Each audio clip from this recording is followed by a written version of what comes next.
Good evening, everyone. And I'd like to welcome you and call to order our Lucan Biddulph Council meeting for Tuesday, May the 9th. Is there any disclosure of pecuniary interest? Okay, May is Mental Health Awareness Month. And as you have heard me say a number of times, we need to be mindful of our own personal mental health, as well as that of our friends and family. In any given year, 1 in 5 people in Canada will personally experience a mental health problem or illness. This means that at some point in our lives, we are likely to experience a mental health problem or know someone, such as a family member, colleague, or friend living with a mental health problem or illness. Each of us has mental health. And in the past few years, we have come to realize just how crucial it is to prioritize our mental health. The theme for Mental Health Week, which was actually last week, is Tell My Story. This theme emphasizes that everyone has a unique and valuable story to share, all of which can be used to promote a meaningful message that the more we share our story, the more stigmas and barriers will be reduced. Sharing your story can be personal to you. It doesn't have to be a public declaration. It can be a chat over a cup of coffee or a journal entry in your own personal journey. We share our stories of broken arms or cancer treatment. We must get to the point where we are comfortable sharing our mental health journeys. It's vital to remember that mental health is just as important as physical health, and we must prioritize it accordingly. Just as we all benefit from a walk or a workout, we will all benefit from maintaining and fostering our mental health. By recognizing the importance of taking care, we move closer to ending the stigma and to more keenly identify signs that help is needed. This week is Emergency Preparedness Week. Emergencies come in all sorts of forms, and everyone has a role to play in an emergency. This week provides an opportunity for you to take action to ensure you are prepared to protect yourself, your family, and your community during an emergency. This year, the theme is Be Prepared, Know Your Risks. So take account of what is in your home, in your environment, and be prepared, and we can all then know how to react in our next emergency.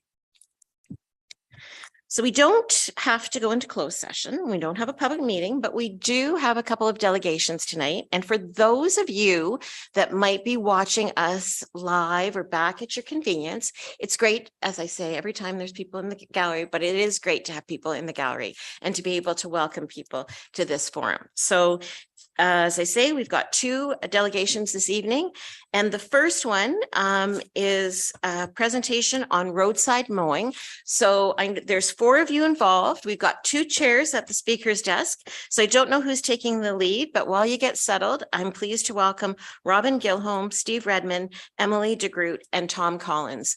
We look forward to the information you're going to share, and I'll turn it over to you.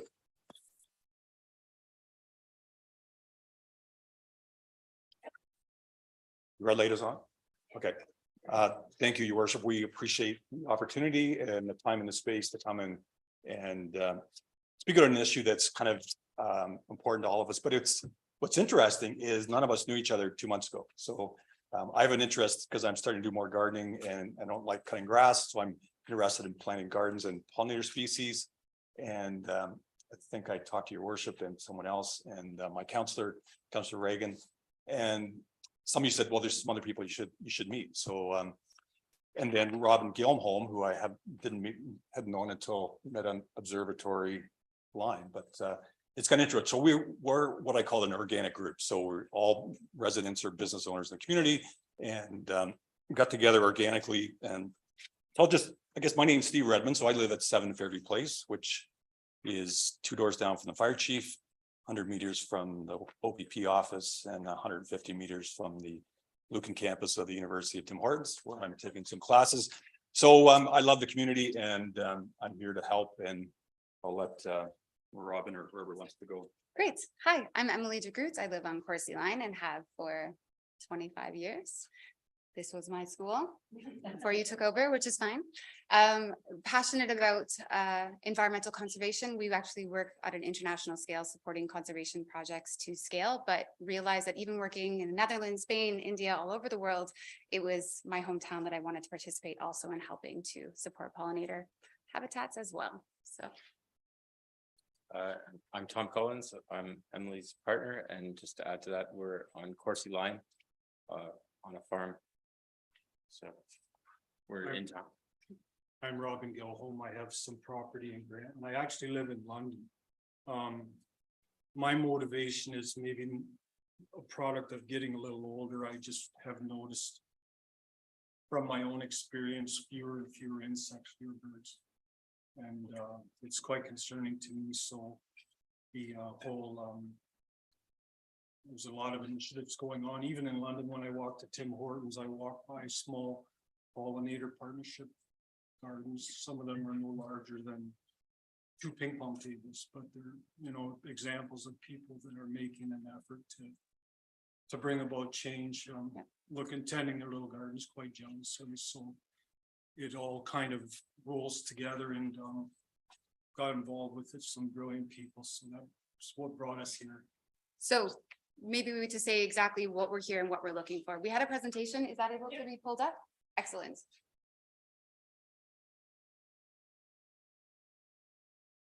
Great. So we've given our introductions. You can scroll down. So our focus first, this is the diagram of a road. We know that on either side of the road, there is municipal land or roadsides. We also know that there's a certain part of that needs to be mowed for public safety, but in particular, we're looking between the landholder and between that necessary municipal safety area beside the road. So the next picture is showing what we are seeing in Lucan. These are just pictures that we've taken that kind of acknowledge what the reality of the Lucan situation is. And when we actually want to see what is that at scale, we did some calculations. So if you can scroll down. Do you want to speak to this? Sure. And I think most people are aware the roadside allowance is 66 feet, right? 33. I'm not a tall guy, but my strides tend to be 1 meter. So it's 10 meters. You stand the center of the road, 10 meters each way, 10 paces. So the area of concern then is what Emily said, this 13 feet or 4 meters. So the length, through some brilliant calculations. I don't think it's that, wasn't that hard to find, I don't think, was it? No, we all did it separately. Yeah. So 150 kilometers of roads in municipality. So then we're talking about 4 meters on 150 kilometers. So with 600,000 square meters is 148 acres. So there's approximately 150 acres of concern. So again, this isn't the farmer land. This isn't this area that you're responsible to maintain for visibility. And we'll get into some of those exemptions, but yeah, so this is really the roadside. And if you scroll down just to give some perspective, that's 113 football fields and 397 hockey rinks, depends on your preference. And if you scroll down just a bit, this is normal because we've normalized it. So when we look at these pictures, you're not getting that, maybe feeling that shock and awe of what are we looking at, what's wrong. But what we see is potential habitat that could be managed in a different way. So our vision is to let it grow more naturally, identify places that we can reduce the mowing or eliminate it or take a different approach that doesn't involve mowing at all. Do you want to add to that? yeah, this is actually where we met. So this, if you can go back, just go down a little, Lisa. So that is on top of observatory. We're very close to the where Councillor Westman spent some time, but so that this is owned, both sides of the road is owned by the Western University, correct? Yeah. So there's a tenant farmer. So where you see the pickup truck, there's a tenant farmer on that side of the road, keeps inside. And I see this often. I go travel all over. I'm still have a couple of certificates to work in agriculture. So I see this all over. Wherever there's hydro poles, farmers they want straight lines for their big equipment. So they will tend to leave and if there's a deep ditch, so if there's a utility box like Union Gas or Bell Telephone or hydro pole, they tend to kind of make that their AB line or their straight line. The other side of the road, the middle picture, is right across the road. So that's where the observatory is. So they've left that. It's all fenced off, right? And there's warning sign, and there's private property.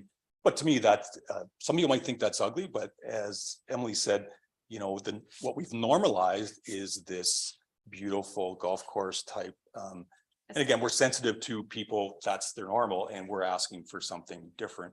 But Yeah. do you want to talk about doing nothing? Yeah, actually doing nothing in some cases actually is doing something. So by reducing mowing, we could enable, so scrolling down. First of all, to let a lot of the native species that are being taken out, to give them a chance to make sure that they can live their life cycle. That's plants, but also insects as well. So in the next 2 slides, we have a lot of the native species that definitely are at a disadvantage from being mowed. That's milkweed. If you've noticed from my earrings, I have a deep love of monarchs. We know that they are now extinct, or not extinct, they are heading in that direction. They are endangered. And the reality with an animal that is on an endangered list is that it doesn't come off. So we know that probably in my lifetime, the monarch butterfly might not exist. So we do have a responsibility, recognizing that we are in the pathway of this insect, but many species that could benefit from just a little bit more thought about how we can maintain and protect their habitat. So these are all endangered species that we have that are native to our area.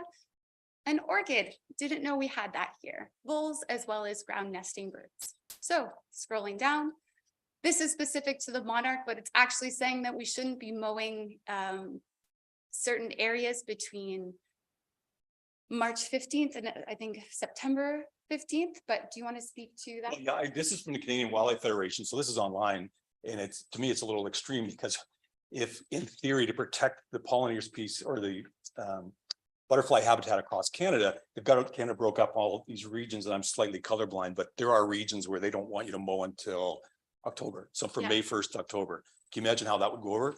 No, you can't mow between May and October. So, but again, you can adapt. There's lots of information available, and that's just one example of the Canadian Wildlife Federation where they're going. It's Absolutely. So there's already action in Ontario. There is a lot of no mow maze. There are organizations that are doing roadsides. There's activity happening, and that's happening in Ontario, but it's happening at a global scale. We know that we are facing a climate crisis. We know that we are facing biodiversity loss.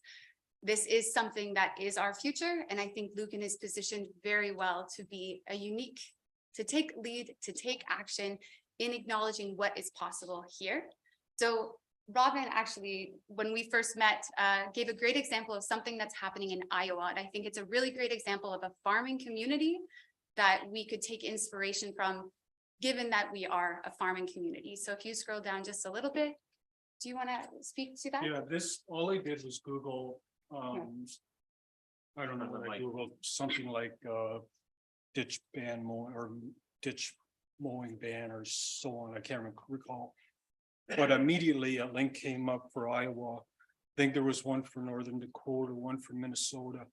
And they all speak to the same thing down there between, I think it was April 15 and July 15. Rural landowners are simply prohibited from mowing for the sake of habitat. And I thought that roadsides. Yeah. I thought that was remarkable. All that demonstrated to us is that it's already being done. And Emily, the point's been made a couple times that roadside mowing by rural landowners has been normalized here. When I was a kid, I don't recall it. Yeah. Now, everybody seems to feel they got to get out and mow every, kind of like their life depends on it. So, what I did one day last week was sort of for my own edification. I went out. I have a shop in Grant, and I drove out to the corner of the township. I think it is anyways. It would be, what's the Whalen Line and Clark Road? Is that the far corner, Jeff? You're close. Am I, okay, doesn't really matter. I parked the truck and I just started walking, and my goal was to measure all the roadside that was mowed, not in front of residences though. I wanted to be sure, because we feel that if we're going to talk about roadside mowing, we should make it clear that what people have in front of their residences. That's not, and what the township happens to be doing, that's not something we're challenging either. Started my little walk. I walked clear down to number 7 and back. And as I went, I took this pad. I gotta carry a pad all the time anymore because I forget everything. But I just paced as Steve was suggesting, as I went down one shoulder and came up the other. Then I climbed in the truck and measured it up, and it came to 6.1 acres of mowed roadside in front of crop land. Just so I want that to be very clear. I didn't pace in front of homesteads. Then I'd heard quite a bit about this water, what do you call the water entrapment pond? I can never get that right. I took a drive over there because I wanted to see it. I talked to Paul about it. This is Kent Valley Way, the Yeah. retention pond. Yeah, the retention pond. And I didn't go expecting to be impressed, but I really was. It's very well done, like the engineering, and it doesn't look contrived. That's what my impression. Some in London, they look like, you know, whatever. But I became curious to know what the acreage of that project would be compared to what I had just witnessed on Clark Road. Jeff, I was pestering Jeff today and he said it's about 0.5 hectares, which is an acre. There's a whole valley there that's like all together, that whole area with the lowland, I don't think would be 6 acres. So in other words, to me, all the work has gone into that. The man days, the fuel, the engineering, the earth moving to give us that, while at the same time landowners, and when I say landowners, I drove that road again this morning, actually before the sun came up. And I just observed each property as I went along, and it was clear that for every bona fide farm, there was 2 non-agricultural landowners, if you know what I mean. So the road was peppered mainly not with farmers, but with, you know, just real people, which are obviously important too. But so these people are destroying, that's a strong word, I realize. They're eliminating habitat, while over here we're trying to make habitat. ABCA is offering initiatives to help people plant trees in, you know, corners of their property and so on.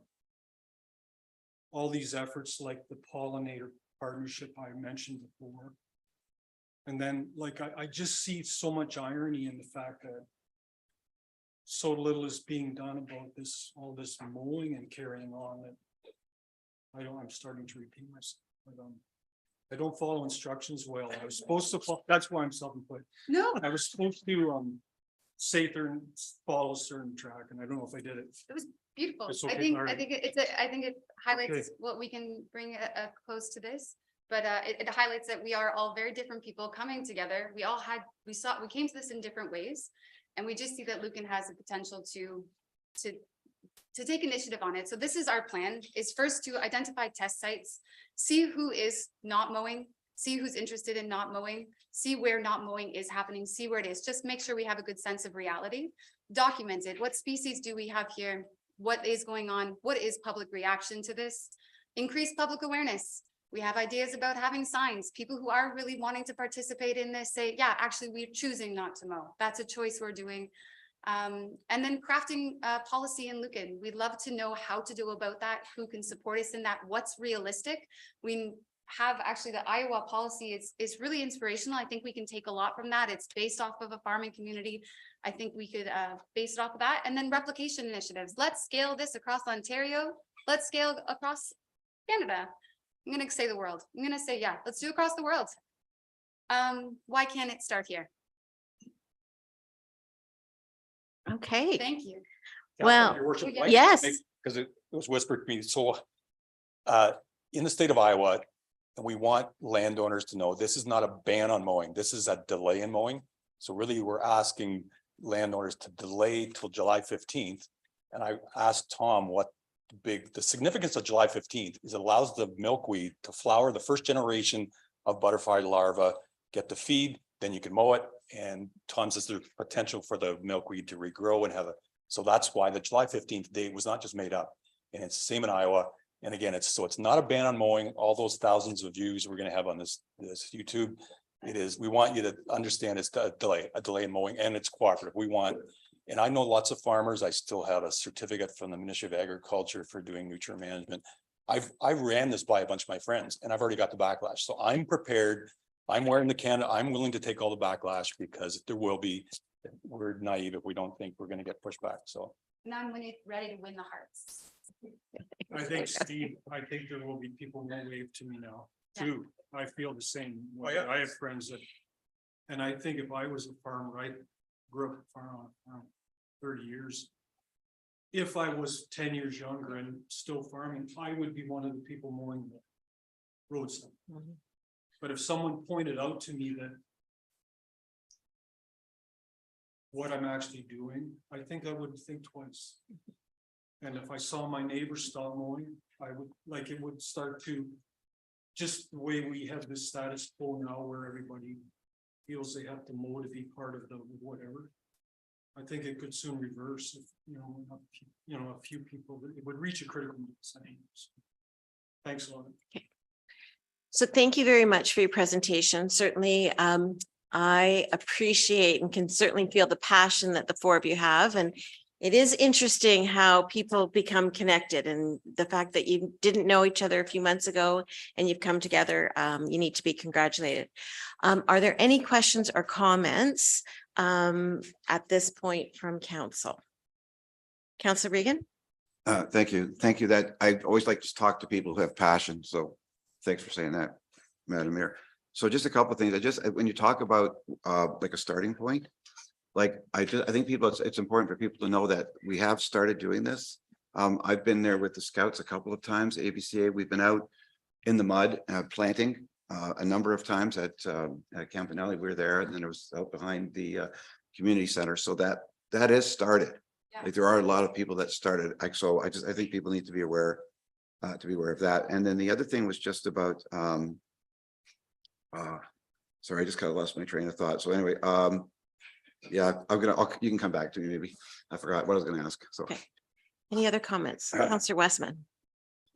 Yeah, like I've had some good conversations with Robin about this. Having sat on the Upper Thames and the Assawa Bayfield Conservation Authority boards for the last term, I learned an awful lot about some of the initiatives that both conservation authorities are doing. One thing that I think that we're most proud of is that we have made partnerships with farmers and other property owners that when they have land that is not productive land, but still there, they can get involved with the Conservation Authority and plant pollinator gardens, plant tree plantations, and there's been a cover crops and things like that that introduce those plant species into the environment that will attract the pollinators, attract the birds and other animals. And these are areas where they already are involved. And I hope that you'll reach out to the conservation authorities, and I can certainly help you make those connections to do that. And they might be able to offer some guidance as well that would be able to, because they're a big watershed, both of them. And I'm sure that there's others out there that have ideas like your own. Yeah, Madam Mayor, I'll just make a comment because I do know staff. I worked with both Assawa Bayfield and Upper Thames, including a contract out in Upper Medway Creek where we were trying to clean up the water. So that was going to be the next step. I'm going to reach out to both conservation authorities. They're already doing great work. There's been lots of money put into. There's been a lot of money put into Upper Medway Creek to help clean up the water. So we definitely want to work with them. There's some great initiatives. Any Councillor Hodgins? Thanks, Madam Mayor, and thank you for the delegation. That was really interesting, and I think it's a great idea to look into, and I'd love to see this take off here in Lucan Biddulph. I guess a question I have is what are the immediate next steps, and is there an ask currently of the municipality? Is there something that you're looking for us to provide for you? Yeah, I think for me, it didn't feel so clear about how the municipality, you can be involved. Paul's doing incredible things. We've talked to him. We see he's really active in town. So I think seeing who's active in your team in the rural areas, and seeing how they could maybe support us in thinking about shaping policy, what's already in place, what could be evolved, or what needs to be completely newly implemented. Our plan is to continue on either way. So to see who's interested, make momentum, build public awareness and momentum that way. But then, of course, making sure that we can get it as aligned as possible. So I think it would just kind of getting some context, but also knowing where policy is at and where we could begin to consider shifting in. Add to that? Yeah, and I talked to Paul Smith about this, and Steve, the municipality does not want another committee, so really, I think you agree with that. So we would like to actually, our only ask is that most of this is information. We may draft up some signs that say, let it grow naturally, and place it on the road allowances where I don't think that's trespassing, just farmers farming road allowances right now, so, and spraying them. So we may just take those people, like Emily said, that are doing nothing and reward them or recognize them for actually doing something, which is letting it grow naturally. And start off slowly, because we know there's going to be backlash and you guys are busy with lots of other issues, and see what happens. Maybe we can meet in the fall and have a plan for 2024. So I guess there's really no ask. This is informational. Follow up? Yeah, I have a couple other questions, if I may. So on the topic of policy, perhaps a question to staff is, what do we currently do for roadside mowing? Is it driven by requests from property owners, or does the municipality actually actively go and mow roadsides, or do we have a policy, or is it just, how is that done now operationally? So, and through the mayor, so right now, our standard, and I call it a guideline more than policy, is we do one pass in the late spring, maybe early summer, and a second pass on the roads in the fall. And that's in the same spot, just as the diagram that was presented. We just do a strip along the edge of road, and it's more for visibility and for safety, so we can, there's an idea where the ditch is. And then around intersections, if there's a need to do a little extra for visibility, to see, down the road from a stop sign, we might make an extra couple of passes right at the intersection. But that's basically our guideline. And then the rest of the so-called ditch, we basically leave. And whether a landowner wants to maintain that becomes their option. That's up to them. So I know, I'll leave it at that. Yeah. If I may, one thing we did talk about amongst ourselves was, it's the same as the way the grocery stores brought in no shopping bags anymore. They set a date in the future. People had to get used to the idea of bringing their own bags. So we talked about how, and this is hypothetical, you could simply say, there's two approaches. Let me back up. There's the approach where we educate in the hopes that people begin to look at their ditches in a different kind of way. We're talking about good, well-meaning citizens. And so we will all look at ditches differently this summer when we drive around. It's just a consequence of discussing them, maybe for the first time. But we talked about how you could say, by 2025, we will have made a motion to ban, is not an attractive word, but we'll use it. We will be banning, such as Iowa, by 2025, the mowing of any land in front of cropland or bushes, let's say. The public's welcome. We're looking for input. Tell us what you think. Most people are, when it's in the future, I don't think most people get their shirts in right away. The day will eventually come. You got the plan in place. You work the plan. The other, I'm old fashioned and cynical enough that I think if we do the other approach where we educate and so on and so forth, my fear is that in 10 years, our roads will look more or less the same as they do now. So this is something we've talked about, and I understand the practice now of trying to work with people to make change rather than imposing change. But I think sometimes I personally think part of government's job sometimes is to make good decisions on good judgment, and just make it happen. So, thanks a lot. So maybe my final comments, it'd be interesting to see, like, I'd be interested to see if this could kind of get moving, sometime in the near future, at least in maybe like a trial area. And I hope that, I guess, your group would, assist with maybe talking to property owners in an area, because I'm not sure if you are following the sort of the Iowa model of like where it's all sort of, like there's herbicide down, or there's some sort of product that's put down to kill everything, and then it all regrows naturally from there. Or I don't know if you Yeah, plant. let's things. clarify that. And again, we're talking delay, not ban, because that's delay. That's a key word. In Iowa, what they've done in areas where they wanted to reestablish native species.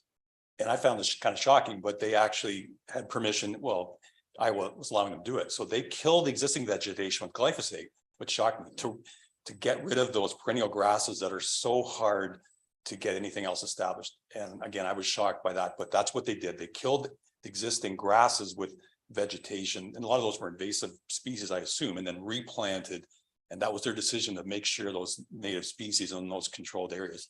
We're not speaking about that at all. This is just, and again, if you go down, as Robin said, when you drive around there with this in your mind, if you look at what Mark Scott's doing on Coursey Line, his part of Coursey Line, all the way up William Street, sorry. Pardon me? No, yes, sorry. I know Mark very well. But again, people that, if you go out William Street, just start at the Bank of Montreal, go out William Street and look on both sides of the ditch, all the way out to the water pumping station. We need to recognize, rather than, there's a demonstration right there. If we stick some signs up, let it grow naturally, right?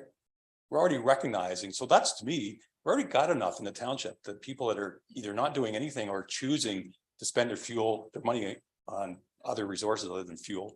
These mowers burn 1 to 2 gallons per hour.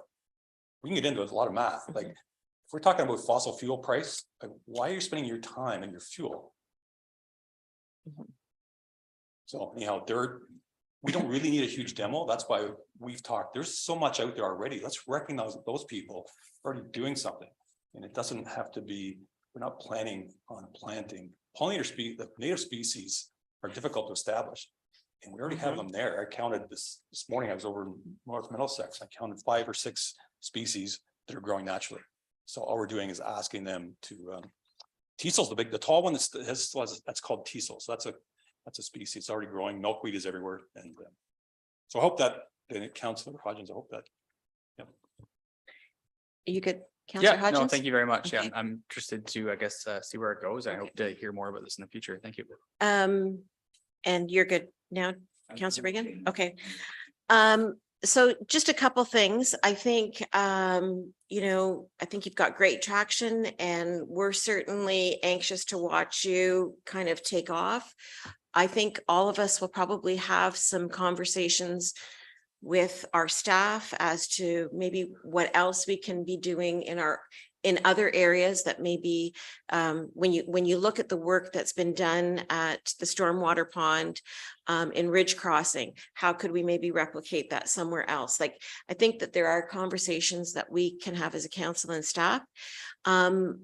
A couple of resources that I might suggest you might be interested in is, if you want to think about community engagement, the library is a great place. They have the community room. They're always looking for people to present about something that's either happening locally or, and that might be a good way to try to engage with some residents. And the other, and I would think, I know that our friends from the MFA will be familiar with this, and Steve, I think you probably are, but the ALUS organization, ALUS, they do a great job with planting native species, and they might be a good resource, again, knowing who might have already partnered with them in Luke and Biddulph to create native species environments on their own properties. So those are just two resources that I thought you might be able to work with. But I think you've sparked a conversation, and I think we're very proud of the work that we've been able to do with ABCA, and I think you'll see that continue. So, okay. All right. Thank you so much. I just wanted to recognize that there is so much happening in Lucan. So we've been really inspired by Paul Smith and the things you guys are doing. So it's not a criticism at all, just excitement to try some more. Great. Great. Thank you so much. I would ask for a mover and a seconder just to accept that presentation for information. Councillor Westman and Councillor Hodgins, all in favor? And that's carried. Okay, now up joining us are members from the MFA, the Middlesex Federation of Agriculture. And I'm pleased to welcome to the speaker's desk, Ian Bremner and Jason O'Neill. And while they get settled, I'll welcome you to in person. And it's great to have you here tonight. Thank you, Your Honor. Ian's just passing out the agriculture at a glance snapshot of Middlesex County. So you can look at those. There's a few, and also in respect to the previous delegation, I think there's a lot of potential there as far as pollinators are good for everybody. We all need them. And on a personal level, anytime I can do something good by having one less job, it sounds like a win-win. That's the way they should be marketing it. Yeah. And I also appreciated your opening remarks about Mental Health Month. As you're aware, the OFA started the Farmer Wellness Program last year, which has been a big success so far. And we're just working hard to try and get the word out about it and just make sure that that information is available to everybody. The data we have says 76% of farmers were classified as experiencing moderate or high perceived stress, which actually that sounds low to me. I would have thought it'd be higher.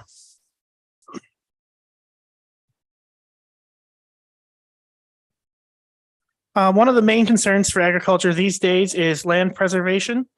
Ontario is losing 319 acres a day of farmland to development. And once that land is lost, it is lost forever. It never gets reclaimed back to growing food. And at that rate, with the 11 million acres and change we have in Ontario that is farmable, that will all be lost in 100 years. Less than 5% of the land in Ontario is suitable for growing crops, and we need to preserve what we have available to us, especially in Middlesex County, where one of the most important breadbaskets of the world. We have countless ethanol plants, we have food plants, everything is grown in this area, and we need to make sure we protect the land so that those plants and people that work in those plants can continue to feed the world.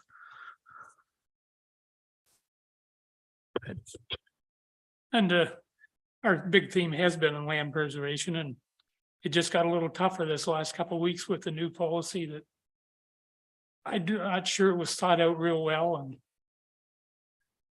every farm having 3 residents certainly isn't the way to go. And not so sure out my end of the township it'd be quite as much drive, but certainly around London, if you can get 3 residents per farm, they'll be lining up for them. And then you just sterilize you can pretty soon sterilize the whole concession for any more livestock operations, because you'll run into MDS problems. And once you do that, it's gone.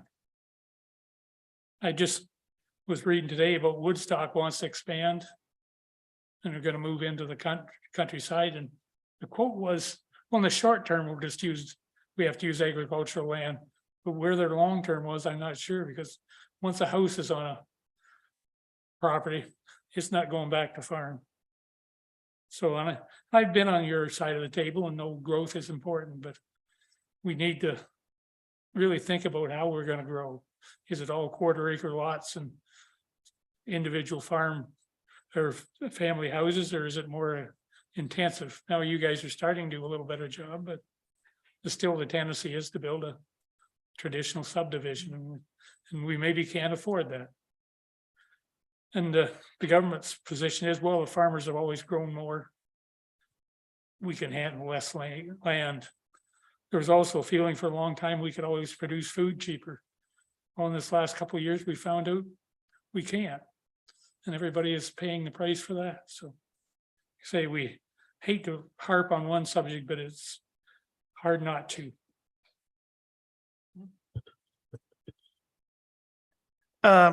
On the sheet that was handed out, some of the facts on the county that you might find more pointing out is a lot of people think that all the farms are big in our area, but the average farm in the county is only 250 acres, which is a relatively small size. When you consider some of the big ones we have a lot of small ones. There are 28,715 people employed in agri-food businesses in the county. And our county is a top 3 county in the province for grain and oilseed production, poultry and eggs, and hogs. And with that, part of the reason we're here is to make ourselves known to you that we're here, and we are always willing to have conversations if there's anything that comes up to you. And we just wanted to make ourselves available. If you have any questions at this time of what we can do for you or what's going on, we'd be happy to take those at this time. Well, that's great. Thank you very much, Ian and Jason. And as I say, it's great to have you here this afternoon or this evening. Questions or comments for our friends from the MFA? Councillor Hodgins. Thank you, Madam Mayor, and thank you, gentlemen, for the delegation. Looking at your fact sheet that you sent out, I was looking at the local farm sales section, and to me, like with the number of farms, like it doesn't seem like there's a whole lot of them operating through community supported agriculture or farmers markets, or I guess more on the local level. So I guess from your perspective, and I'm not sure if you know of other areas or regions, what their local farm sales are like. What do these numbers look like to you? Is there an opportunity for growing more local farm sales? And I guess what kind of things can we do as municipal leaders to help encourage local farm sales and those sort of initiatives? Okay, so the 19 farms that sell at farmers markets in our area and the 133 that sell directly from their farm and stands, I think is a good start. When you look back 15, 20 years ago, like there were no farmers markets in any of the towns. And now you look around, all the towns in the community have one. I think that's a great start. There's about 2,000, we have about 1,900 members in the county. So there's probably 2,000 farms or so in Middlesex County. I think 133 selling direct is a reasonable number. Sure, there's room to grow, and I'm sure we will see that. Perhaps with more on-farm processing and stuff of certain things, you'll see if there was some more red tape reduced, that we could have more access to butchers and stuff. I know there's a lot of people out there that want to sell their own meat, and with maybe not so much with beef, but if you got sheep or hogs or something, you have to have your spot booked at a processing plant before that animal's even born. And to know that far in advance, and then you also have to have reasonable way of knowing you're going to sell that, because once you commit to having your animal butchered, you need to either have the freezer space yourself or have the people ready to purchase it and take it on. I think that's a big one. That's maybe not a municipal issue, but something that certainly needs to be addressed with the province, that we need more access to processing.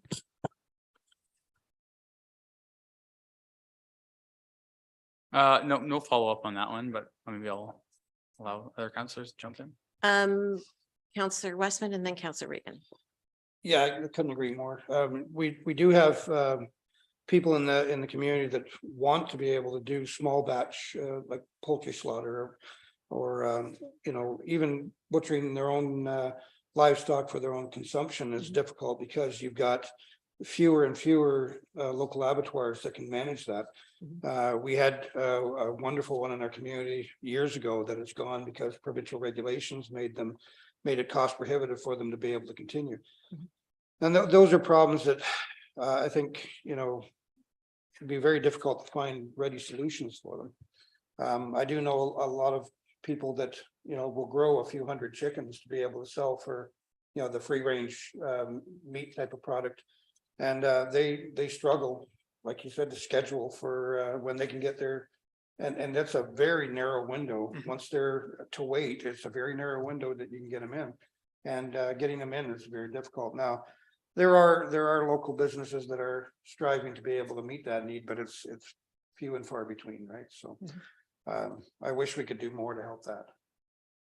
Farmers markets, you know, fresh produce. We've also seen a change in that landscape as well. I've noticed that even in our own community, we used to have a farm that was doing that, and they got away from the pick your own strawberries and you know, squash and pumpkin production and things like that, just simply because it wasn't a feasible thing for them to do. And I don't know what the answer to that is either, but I think the question needs to be asked.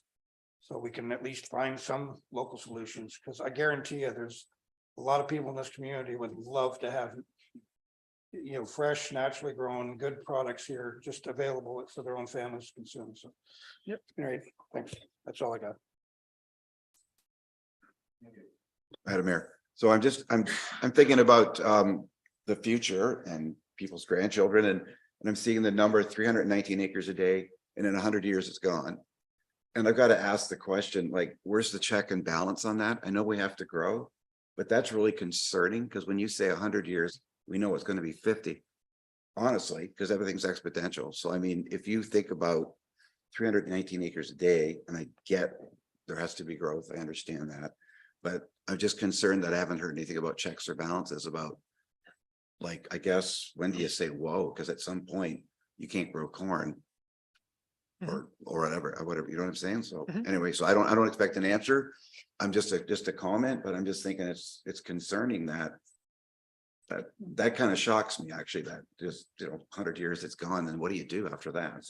So I think Thank you. a couple things. If we wouldn't have had opportunity, but today at County Council, Planning Department, they presented a report where they were assessing the new PPS, or whatever they're calling it now, and Bill 97. And I would encourage you to take the time to go back and look at Dirk's report, and I would say to council to do the same thing. He shared a map that is quite shocking, and this is just in Middlesex County, based on the 3 lots that if every farm property in Middlesex County, what it would look like. And essentially there's 7,100 properties that could do that, which then equates to 21,000 additional residences. You figure they're all, for the most part, a number of them would have to be on septic. So that's 21,000 acres, give or take. So you can put a lot urbanly. You can, you know, scale that down if you are intensifying, if you are growing your urban settlements and not taking away from, you know, your agricultural lands. Because if the province really wants to create 21,000 lots in Middlesex County, they can do that without taking away the scale of that with Bill 97, with what's been presented. So again, it comes back to lobbying, and it comes back to making, you know, the argument to the province about what are the unintended consequences of these acts that they, in legislation that they, you know, drop on a Friday at 3 o'clock in the afternoon. So, you know, we've done that. We've sent, you know, a statement. They've asked for feedback.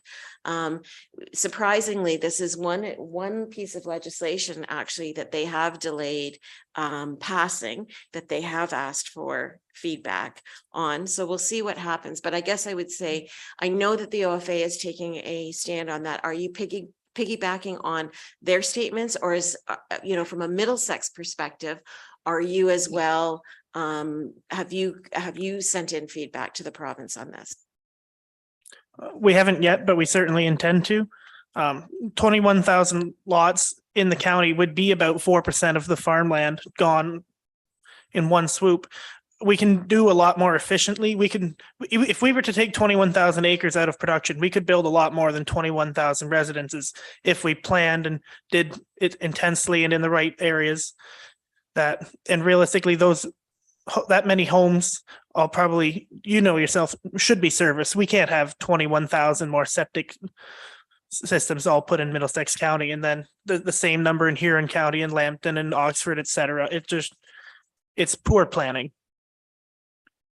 Councillor Regan. No, thank you very much, Madam Mayor. Thank you. So a couple things too. So I did want to ask you about the about your lobbying efforts. And I know a small organization and the OFA is a great platform, but I do think it's important to get that Middlesex story out. I guess though, I mean, I think the province, this government has shown that, they are full barrel ahead and they don't really listen to, feedback that they receive. So is there any, I know that in the past, there hasn't been great support from your organization to smaller farm sizes. You've always wanted that 100-acre farm size, if we cut it down to those 50 acres that we discussed at county level last term of council, we might be looking at being able to save farmland in a better way than the way it is right now. Is that a change in thought, or do you still want to are you still advocating for larger farm parcels?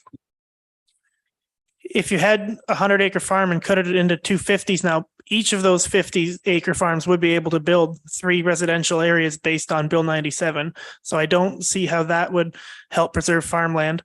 Our position is still that we encourage large farmland. We don't want to see the smaller parcels, that they're less efficient for farming. Equipment is bigger all the time. And a lot of times you'll see those 50-acre farms become estate lots. I know multiple 50-acre farms around where they go and they build a house right in the middle. And it used to be 50 acres of land, and you can lose 5, 6, 10 acres of land just through that and landscaping and such. So no, we still encourage the larger farm sizes. Would the 50-acre lot size though speak to the discussion that we had a few minutes ago about that more farm to table and encouraging that more local the local, as I say, the local farm to table. If you've got 50 acres of butternut squash, you can sell that at the end of your driveway, and there can be more of that. People being able to access food, there's more food security, that sort of thing.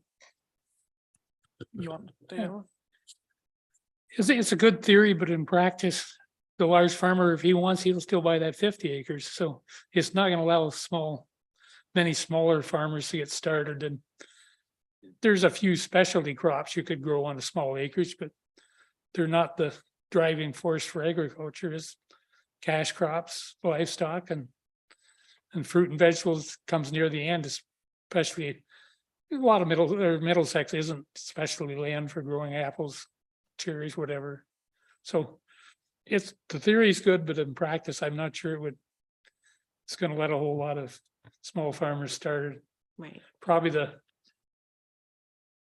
surplus dwelling made it harder for small farmers because the large farmer can buy that and sell the house off with a guy trying to make his first farm.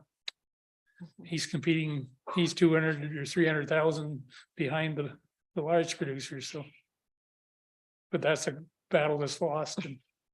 That's right. And Moving on. Also with your example of a squash farm, if you grew 50 acres of squash, you would need the extra land to be able to rotate that. You couldn't put squash in the same piece of land every year. So just if you had a 100-acre farm and you wanted to grow 20 acres of pumpkins or whatever, you could rotate it around. You could rent out the other land, you could share crop it, or even one of my own personal ideas is I think a lot of big farmers have that one field that, that one's a real pain. There's a creek cuts it off or something and it might only be 5 or 10 acres. And, I almost wish I didn't have to do that. Maybe if there was some system in place where this is just off the top of my head, but if where the farmers could maybe, if something like Alice or, but not, maybe not Alice, but where you could just have it where the bigger farmers would make available, you know, if the right person came along with the right idea and plan, I would rent them this 5 or 10 acres. It's a pain to my operation. And yeah, like they charge them, if they charge them the same rent in that's the going area cash croppers do, the farmer that owns it isn't going to make any less than they do. And there could be potential for something that way, perhaps. And then the last question I had was recently there was a story in the media about the loss of farmers and how you're, we're losing farmers. So I guess what the concern there, how are you looking to change that? Is it just because it's larger farm operations now that instead of having, on one concession, 10 farmers, now you only need 1 farmer? Like, what are you doing so we can ensure that we do still have local farmers? Well, not like you have over 100 horsepower tractor and can't have a cab. But that's about just economics, and everything driving is towards larger consolidated farms. And the other problem is the small farmers are more my age that we're looking for successing. And that's hard to convince somebody that they can start off on that end. They're more likely to go to the large farmer and go from there. I think as long as you have the environment where the farmers can be successful and they can see a future, they will be in it. Myself, I went to Ridgetown from 2009 to 2011, and that was right when there was a big crop boom about 2008, 2009, where the prices really went up. My class alone was twice the size of any of the 10 that had led before us. We were double the size of the next biggest one because there was opportunity there. I'm in dairy. It's very secure, and the banks are happy to back dairy operations. When I go to the dairy meetings, they're very young. There's lots of people that are 40 and under, half the people or more. So I think as long as you have the environment in place and you have the support that the farmers can make a living, they're comfortable and confident that they can, and they are willing to make the investments, then you will have younger farmers. And I think the large operations, nearly all of them, when you think about it, have younger people as part of the organization so as part of their farm families. So I think we're fairly safe on that as long as we have some land left to farm. And don't have to hope climate change happens enough, we can all start farming in the clay belt of Northern Ontario. Which may be the backup plan for the provincial government. Maybe you're onto something, Ian. Any other questions or comments? Yeah, Councillor Hodgins. Thank you, Madam Mayor. Just something I've been hearing about in the news and media recently has been about temporary foreign workers and some of the challenges that they face working in the agricultural sector in Ontario, like exploitation and lack of legal protection, housing and living conditions. Can you comment on, I guess, of the 28,715 people employed through the agri-food sector, what percentage or how much temporary foreign workers we have in Middlesex County, and maybe just a comment what MFA does to support that group, or what the state of the situation is.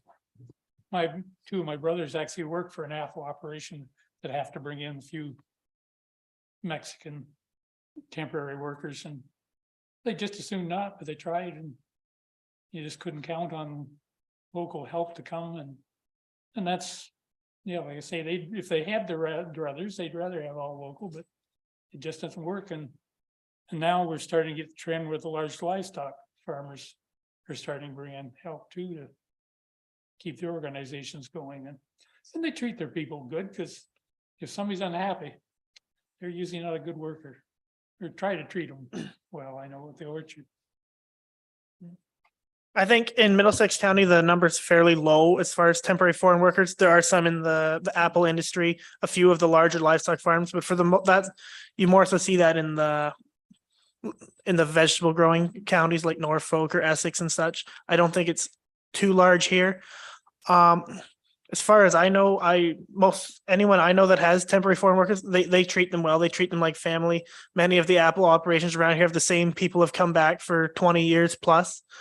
They treat them, and you need to treat them right, because if they're not happy, they don't come back, then what are you going to do? If you already can't hire local people and then you lose your temporary foreign workers as well, you're going to be out of business.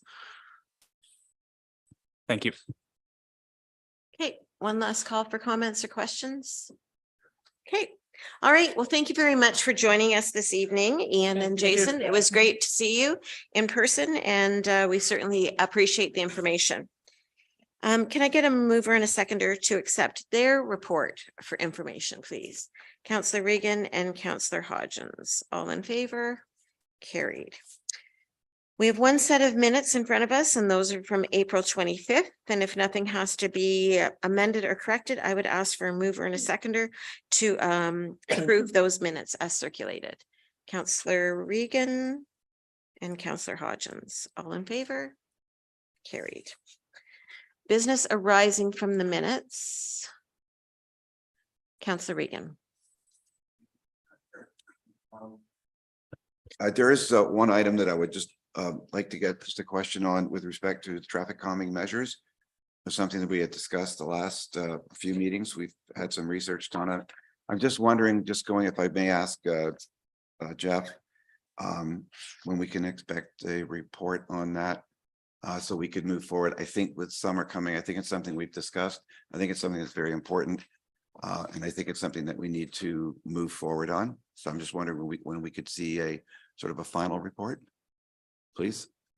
And Madam, through the mayor, I was away that meeting that original report came through, and with a little bit of a clarification on a couple of the requests, I think it's reasonable to expect I can have a report back to council for the first meeting in June.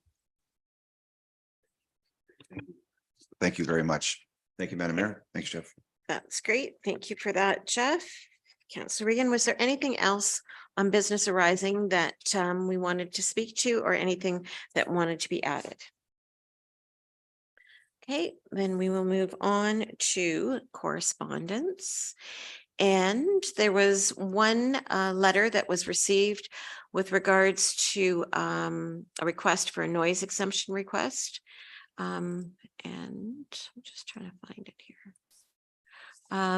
Did you want to speak to that, Ron, or? I can, Madam Mayor. So this is the same family. This is now child number 3. I believe this is their last one, so we should be good for a while now. So they do have a bit of a proven track record. They've held 2 successful ones with no complaints that I know of from any of the surrounding neighbors. So again, it's strictly I would say it's a fairly standard request for an exemption. And again, they've done this twice before with no problems. I don't expect there to be a problem this time around. Okay, any questions or concerns on that? With that, there is a motion in front of us, and I would ask for a mover and a seconder. Councillor Regan and Councillor Westman. All in favor? And that's carried. And you'll follow up with the Averys, I suppose. The next one is a letter from owner of property, or have a property, the corner of Fallon and Sainsbury. And Ron, did you want to speak to this request and why it's here? Thank you, Madam Mayor. The request for an extension in accordance with the agreement of purchase and sale when Great Escape RV purchased that parcel of industrial property from Lucan Biddulph. Contained within that agreement of purchase and sale is a clause that construction must start within 2 years of the date of purchase. That 2-year date is up, I believe, May the 31st. The clerk, deputy clerk, correctly. She's nodding her head. So May 31st, the 2-year time frame is up. The owner, Great Escape RV, is not in a position to start construction within that time frame, and therefore we have this request for an extension in front of council tonight. I don't know what else I can say. I'm happy to answer any other questions if I can. Any comments? Councillor Regan? If I may, Madam Mayor, I'm just wondering how long the extension is for? And That's a good question. I'm not sure I can answer it. It doesn't specifically ask for a 3-month or a 6-month or 1 year. sorry, if I may, Madam Mayor, I believe before when we've done this, it was a 6-month, but just this letter doesn't really tell me how long the person wants it for. If we say yes, and they're assuming it's 2 years or a year, I don't know, so. Yeah, I can't presuppose what No, what no, I the understand. what Mr. Boyd is thinking when he wrote that letter. But you are correct. We did grant a 6-month extension to a previous purchaser in that industrial subdivision. I would caution, however, that we've already given a 1-year extension on the closing date of this property. So that's already in the past. So, whether that sways council or not, that's just another piece of information that you need to know. So this has really been three years in the making. Could council, the letter indicates a timeline will be available, but could council essentially make the timeline? So when I say that, I mean, say you're going to extend it for X amount of months and then, but a site plan has to be in at this point. Shovels in the ground are expected at this point. I think it's, 6 months does take us into non-construction season as well, just. In response to that, Madam Mayor, I would say that yes, council is in the driver's seat. You can grant an extension subject to, site plan has to be submitted by July 1st or August 1st. I think you make a good point. If we were to extend it for 6 months, you're going to push it into winter, and that's not a time to be building. So, if we take into account, and I do believe Mr. Boyd, he says in his letter that he has retained an engineer and working with a builder. So, I would suggest that would be, if council is so inclined to grant an extension, it would be probably the best interest of everybody to put deadlines in there. Like, we expect a site plan by August 1st, and we expect construction to start by a certain date. Yeah, I think you're more than, that would be a reasonable request. Put it that way. Councillor Hodgins, did you have your hand up? Yes, thank you. For you, have we got any back and forth, or has there been any conceptual plans, or has anything been initiated with this property with respect to how it's going to be developed, or has it just been basically silence? I will defer that to our economic development officer, Lisa. Thanks.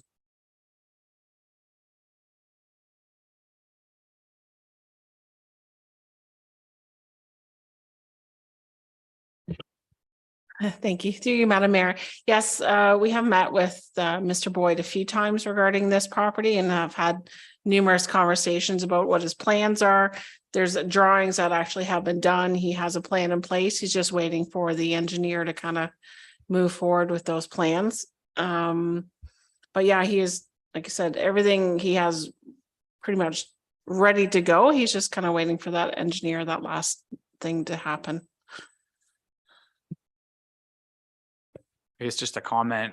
I think as far as that industrial area, is it fully sold now? Like it was in pretty high demand, if that's correct. So through you, Madam Mayor, to Councillor Hodgins. What we call phase 1 is fully sold out. Phase 2 is still that large 21 plus acres, plus or minus. That's still a large parcel that sort of we haven't really done anything with yet. So that's still available at this point.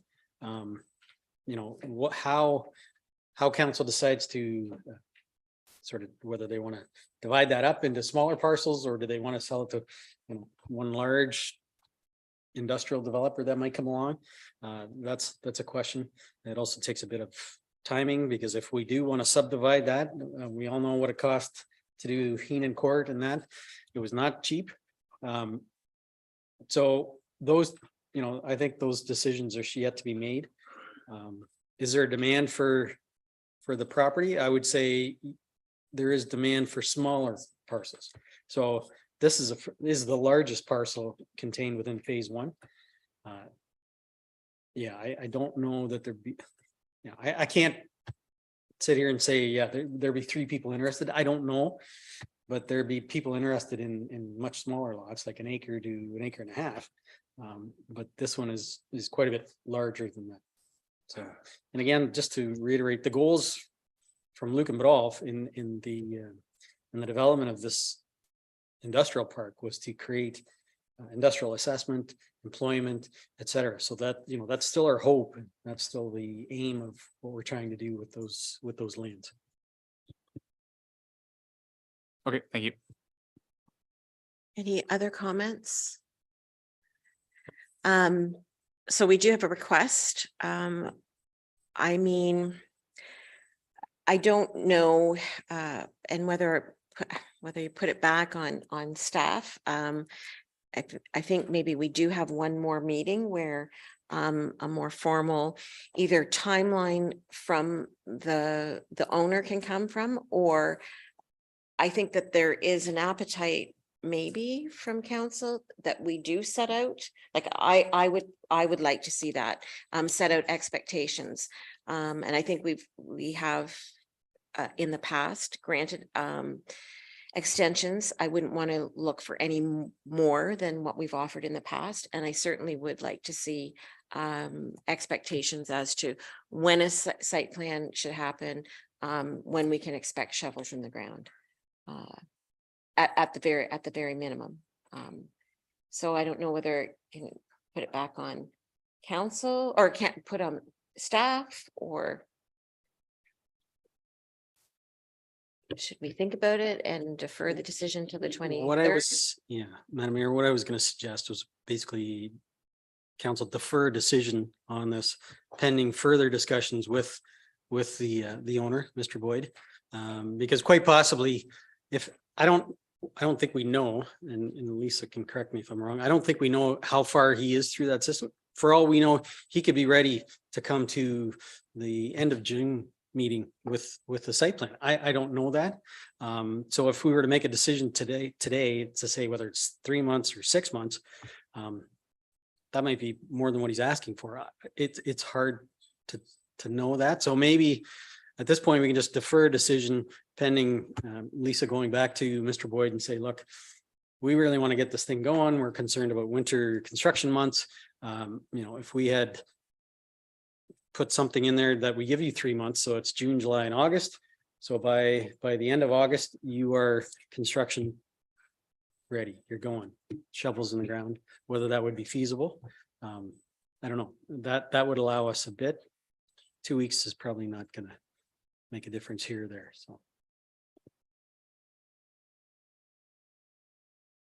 Councillor Regan. So would I make a motion to defer this? So I would like to make a motion that we defer this decision until May 23rd, pending discussions with the landowner.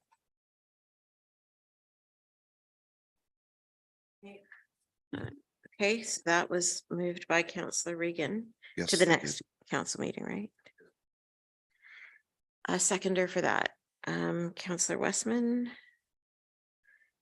Any further discussion on that? All in favor? Carried. Okay, going back to the list of correspondence. Nothing else was pulled. However, the first one on the list was the invitation to the information session hosted by Blue Water and Tri. And I think you've got the sign up sheet. Tina's got the sign up sheet. If you're interested in going, please make sure you sign up with Tina on that. And what was the other one? The roadside litter one, number 14. That came from the township of Push Links. Of course, they're right on the 401, and they have a concern that, you know, along their roadways, 401 is not being cleaned up. So I didn't know if there was consideration of that motion. We kind of talked about it at our agenda meeting and thought that that might be a good supportive motion, especially dealing with the MTO. So we could just have maybe a verbal motion to support, and then that would be good. Counselor Westman, Counselor Regan, any discussion on that? Okay, all in favor? That's carried.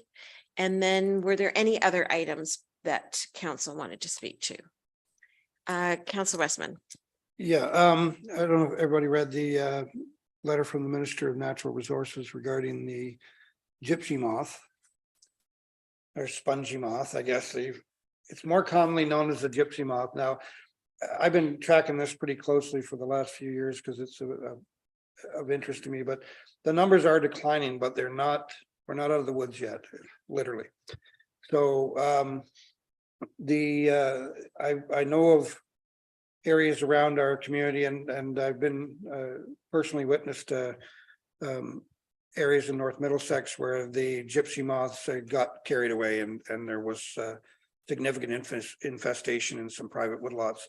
So it's still not over yet. And you know, I know the conservation authorities have done some aerial spraying over the years, and you know, they've worked very hard to try to limit the proliferation of these insects. They can defoliate a woodlot pretty quickly and cause a lot of damage, especially to some of the like sugar bushes where, you know, there's sugar maple trees that can be affected. So I just want to continue to keep awareness up about it so that people are looking for the egg clutches, looking for the adults, looking for the larvae, and they're, you know, at each stage of the growth of these insects, they can be dealt with. You know, it can be very expensive to do aerial spraying, but it can be less expensive to do spot spraying in woodlots that, you know, I've assisted with a local landowner myself, going around spraying the egg clutches with a biodegradable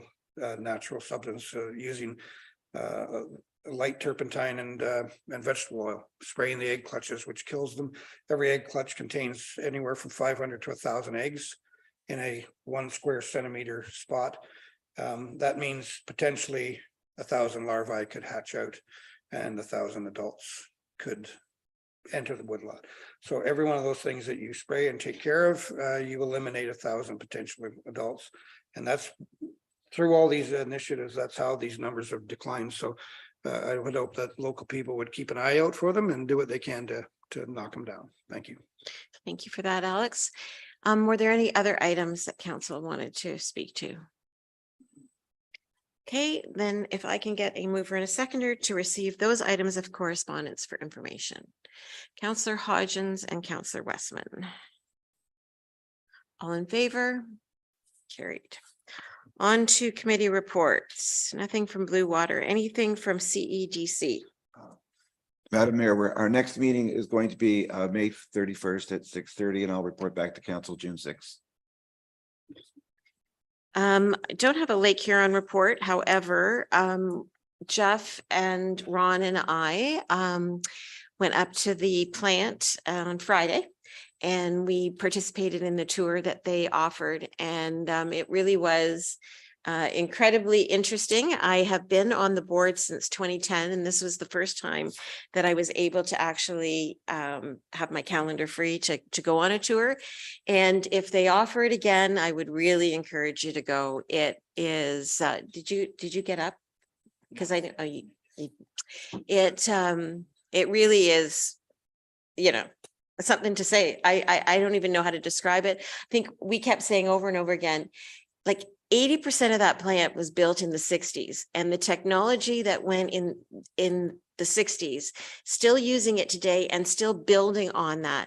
Like I said to the staff after, I said, I would have just loved to have met the design team, because it just is amazing. I mean, just the knowledge and the forethought and understanding of how to build this thing in the 60s for something today. So I would strongly encourage you to take advantage if they offer tours again. I think that they probably will get back into that. They quite enjoyed having people there. And I would, before I hand it over to Jeff, we were lucky enough to meet with a couple of the operators there, and one of them knows John. And I think we were all kicking ourselves that we didn't bring John with us. And I would just encourage Jeff that because the operator said that he would love to be able to have John up for a tour. And I just don't want to see that lost. And I'd like to make sure that that does happen for Johnny, because I think that he would be, beyond impressed by how the water gets from the lake to our residents. And, if our average resident knew, it blows my mind, Anyways, Jeff? Madam Mayor, yeah, and I had it just kind of note here the same thing, and I don't mean to go back over what you said, but it truly is phenomenal, the design that went in the 1960s and how well it is still functioning today. And there is really no sign that they need to change the way that design is. And the value that they provide to this area, and I think they talked about 500,000 people each day are supplied fresh water through that system, is absolutely amazing. So I just wanted to say that I agree with, I had the notes here too. Was good. Thank you for that. Okay, fire boards. Madam Mayor, I believe both are going to be held on June 8th, 9th, June 8th, June 8th, Thursday. ABCA, anything, Councillor? Nothing to report. Our next meeting is the 18th. Parks and Rec. Madam Mayor, our next meeting is June 22nd, 6 o'clock. I'll have a report after that. It's great. Moving on to staff reports. Ron. Thank you, Madam Mayor. Just a couple of information items at this meeting. The first one is the update on the community safety and well-being plan. Council will recall that we had Jennifer Kirkham, the consultant, presented to council and was adopted, I believe, in 2021. So what the community safety and well-being plan, it was done on a countywide basis. I won't read through the whole report, obviously, and thankfully I won't, but it's important. The first item under the discussion, top of page 2, basically 4 pillars to the adopted plan. Number 1 was health, and that's made up of physical health, mental health, substance use and addiction. The second pillar was housing and homelessness. Number 3 was quality of life, and under subheading under quality of life is employment, education, skills development, food security, transportation, and municipal infrastructure. And finally, number 4, the 4th pillar was public safety, and under that one was crime and mobility safety. So as part of the report, I try to go through some of the things that have been done at the local level to produce things that are fall under those 4 categories. So for example, under health, we hosted the GoVax bus on 3 occasions in 2022 and twice so far in 2023. So we're providing opportunities for our residents who wish to get vaccinated, more easier access to vaccinations. We talk about mental health. We talk about all the social media stuff, the education component that goes along with mental health. We talk about under housing and homelessness. Obviously, we've been fortunate to have a number of new apartment buildings constructed in the last 2 years. So with those apartment buildings, we are providing basically more choice to homeowners and to renters. So people who wish to rent as opposed to buy. So we are providing more choices for our residents. Under quality of life, the community center staff have been doing wonderful things with their summer camp program. Our new official plan recognizes the important retention of vitally agriculturally designated lands in our municipality, which unfortunately Bill 97 kind of flies in the face of, but we are trying to make better use of our land base. So again, in our new official plan that is still awaiting formal approval at the county level, I think we had 137 acres, but the number of units per acre is substantially higher than what the province is proceeding with under Bill 97. So we talk about Lucan Biddulph currently has one stop on the Huron Shores area transit, and that I believe is going to be expanded further still with the initiatives on the part of the County of Middlesex. So we do look for sort of enhancements with regard to transportation. We have made provisions for EV chargers at the Community Memorial Center expansion. So we are sort of positioning ourselves to take advantage of those types of new technologies. And finally, under public safety, Lucan Biddulph has purchased portable speed signs. We're looking to purchase maybe a few more. And I think we heard a little earlier in the meeting, we are looking at reducing speeds in certain areas down to 40 kilometers an hour. So that will also enhance public safety. So Madam Mayor and the rest of council, that is a bit of just a snapshot as to what we've been doing over the last year and a half in regard to the community safety and well-being plan. Great. Thanks, Ron. Questions or comments on our community safety and well-being plan update? Councillor Hodgins. Thank you, Madam Mayor. So there's the other document attached is the Middlesex, it's a county document, their community safety and well-being plan. I see it's 2021 to 2026. So is this then the 5-year program, and do we kind of follow that? Like, how do the two plans work together? So this sorry, through Madam Mayor, this gives us a snapshot of where we were at the start, and it sort of lays out what we hope to do over the 5 years. So I believe what we're trying to do is meet some of these items that are brought to our attention through this report. And then again, probably in the last year, we'll be looking to update the overall plan. Just to update where we are, what, there could be new things that pop up within that 5-year span, and we'll deal with that again at the next update.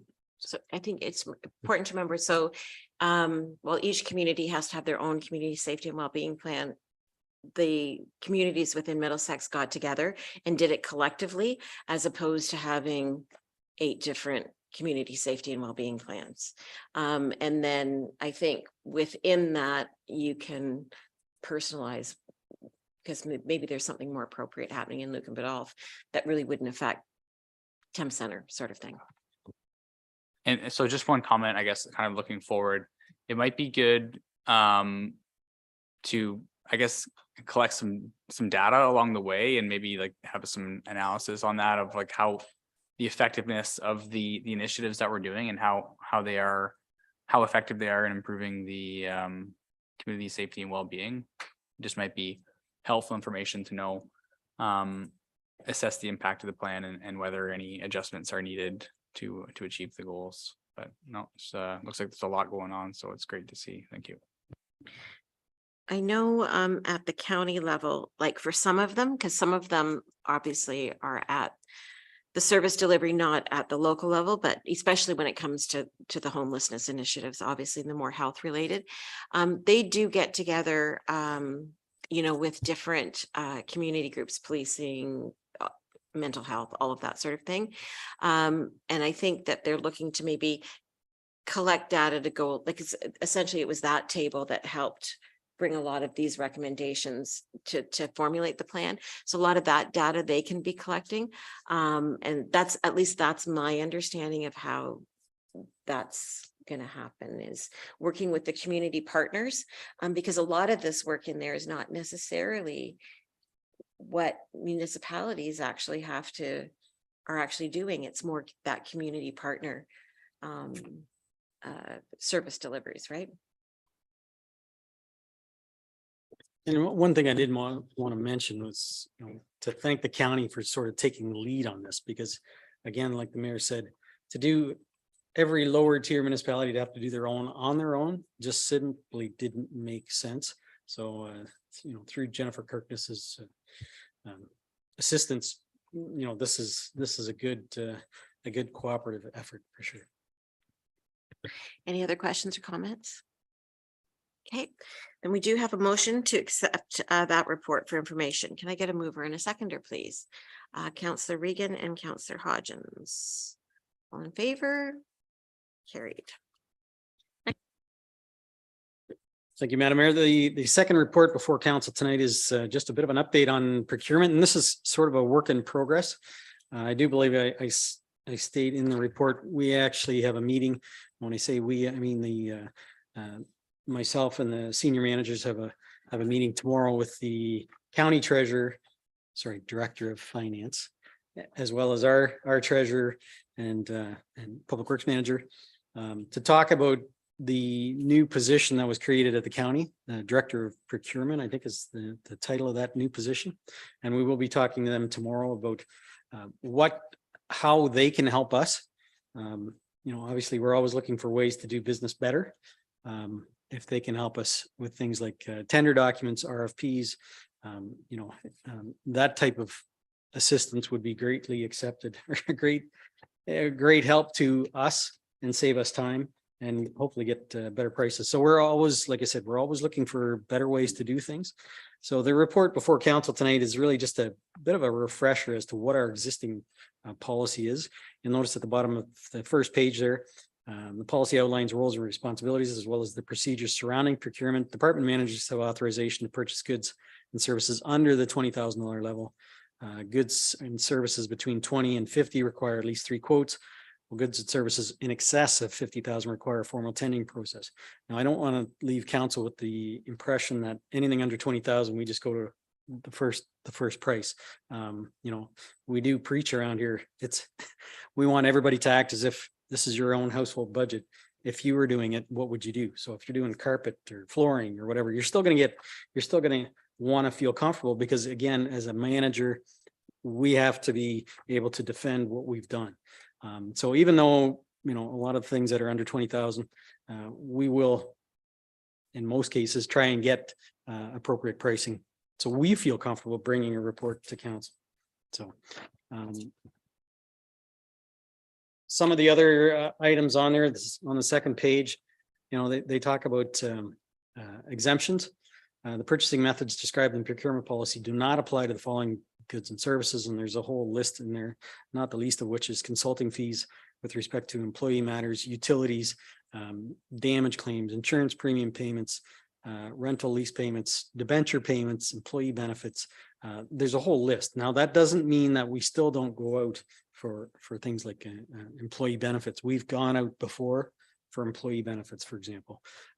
But it does give council the option as to whether to instruct staff to spend the amount of time to go through the process. And I think that's an important part of this whole procurement is where you go through an RFP process. If there's not an already off the shelf RFP, if we have to make up our own RFP, it is quite labor intensive. And if we don't have the technical capabilities of doing certain things, we then have to retain a consultant to do the RFP. And sometimes it can be an exercise in just chasing your tail. And you look at the big picture, and are we saving money by going down a certain path or not?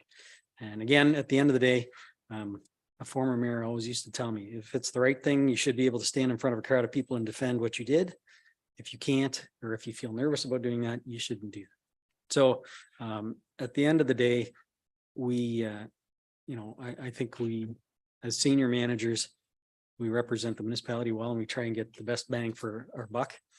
And that's always going to be the way. And we will keep council up to date as to what the results of tomorrow's meeting are. But I do believe that the county is also, or initially they were hoping to not only hire a director of procurement, but also a junior person. And I believe the intent was that the junior person was going to be able to have enough time to assist lower tier municipalities. So again, tomorrow's meeting will be interesting to see how much time. Obviously, the county is a very big organization. They have a lot going on. So our meeting tomorrow will determine how much help, assistance, and time that they can actually give to lower tier municipalities. So there's two things. Are they going to be able to assist us with time, or are they just going to be able to assist us with documents such as RFPs? So again, a work in progress, and we'll keep council up to date. Our policy has been unchanged for a while. I do expect that it's due for an update. So expect another report in the next little while. Great. Thank you for that, Ron. Comments for Ron on this? Councillor Regan, then Thank you very much, Madam Mayor. So Ron, so purchases between 20,000 and 50,000 get 3 quotes. And under 20, it's department managers. So can you just, what's the process for them if they're going to spend $15,000 on something? Like, I mean, is it standardized from one department head to the next? Do they still have to get 3 quotes? I'm just wondering, should we just standardize it no matter what, like to get the 3 quotes? I'm not saying, you know what I'm saying? Because if it's 18,000. Yeah, I think I understand the question. So through the mayor to Councillor Regan, when a manager comes to me and says, look, I want to buy X for, it's $15,000. My first question will always be, well, okay, is there just one spot to get that, or can we get some other prices? Because again, we want to make sure, how do we know we're getting good value if we don't shop around? So if it's, let's pick an item. A lawnmower, for example, you can get Kubota, you can get John Deere, you can get Cub Cadet. There's many different types out there. So I would suggest we absolutely would get three quotes. If it's something that's specific to a replacement part or something for the sewer treatment plant or whatever, and you've got brand X and you can only replace a part with brand X, then there's no. But we go through that process for every part. For every expensive piece. So I would suggest anything over 5,000, we have a discussion. All right. Thank you. Thank you very much, Manager. Thanks, Ron. Councillor Hodgins. Thanks, Madam Mayor. I think Ron answered one of my questions. Like, this isn't the review. This is just the current policy where it stands right now. And you mentioned that we'll see something in the near future. So that's good, because I'm wondering if we haven't looked at it in 4 years, obviously, like, cost escalations have been huge. So I'm wondering if some of those values there would need to potentially come up, just so we're not kind of bogged down in these, just because the cost of things have, in some cases doubled. So I guess we'll see that in the update in that evaluation. And I just wanted to know, like, I think at either the last council meeting or the one before, Jeff brought forward that report for the sole source of the UV equipment. And I just thought that was really great the way that was laid out. And it was really clear, that it was a sole source and this was the reason, and there was a justification. So I think that was really good to have all that information there. So I think it's good that, when we do look for those different procurement opportunities, that it is, it's justified, and that's why we went that way. So I guess my only question is regarding the use of like an online portal for issuing tenders. Does the township use one in particular, or do we go through our website, or what is that process? So through you, Madam Mayor, to Councillor Hodgins, that's exactly one of the things that we didn't anticipate when we originally adopted. So that will be one of the changes. Is to, what are the requirements from the provincial level? Once you get into larger contracts, there's actually federal requirements as well. So how do we adopt those and incorporate those into our policies? So that will be part of the update. Because we don't know what we don't know. Not that we go out for multi-million-dollar contracts, but we do have them, and there's a big one coming up. So we need to make sure that we dot our I's and cross our T's. But you are correct. The way that that previous report came in for the sole source, that's exactly why we do that. Because if we're going to sole source it, we need to make it public. It needs to be a public process so that people understand why we're doing it and the justification for it. Any other questions or comments? Then we do have a motion to receive that report for information. Can I get a mover and a seconder for that? Councillor Hodgins and Councillor Regan, all in favor? Carried. Before I go to Tina, did you have anything else at all? We're on. Just one more thing. Next Wednesday, Thursday, Friday, I'm gonna be in Niagara on the Lake at the Ontario Municipal Administrators Association conference. So, yeah, poor Ron. But it actually is, I've never been to one of these before, so they do have quite an agenda. There's quite a few things on there that are very relevant to what we're looking at.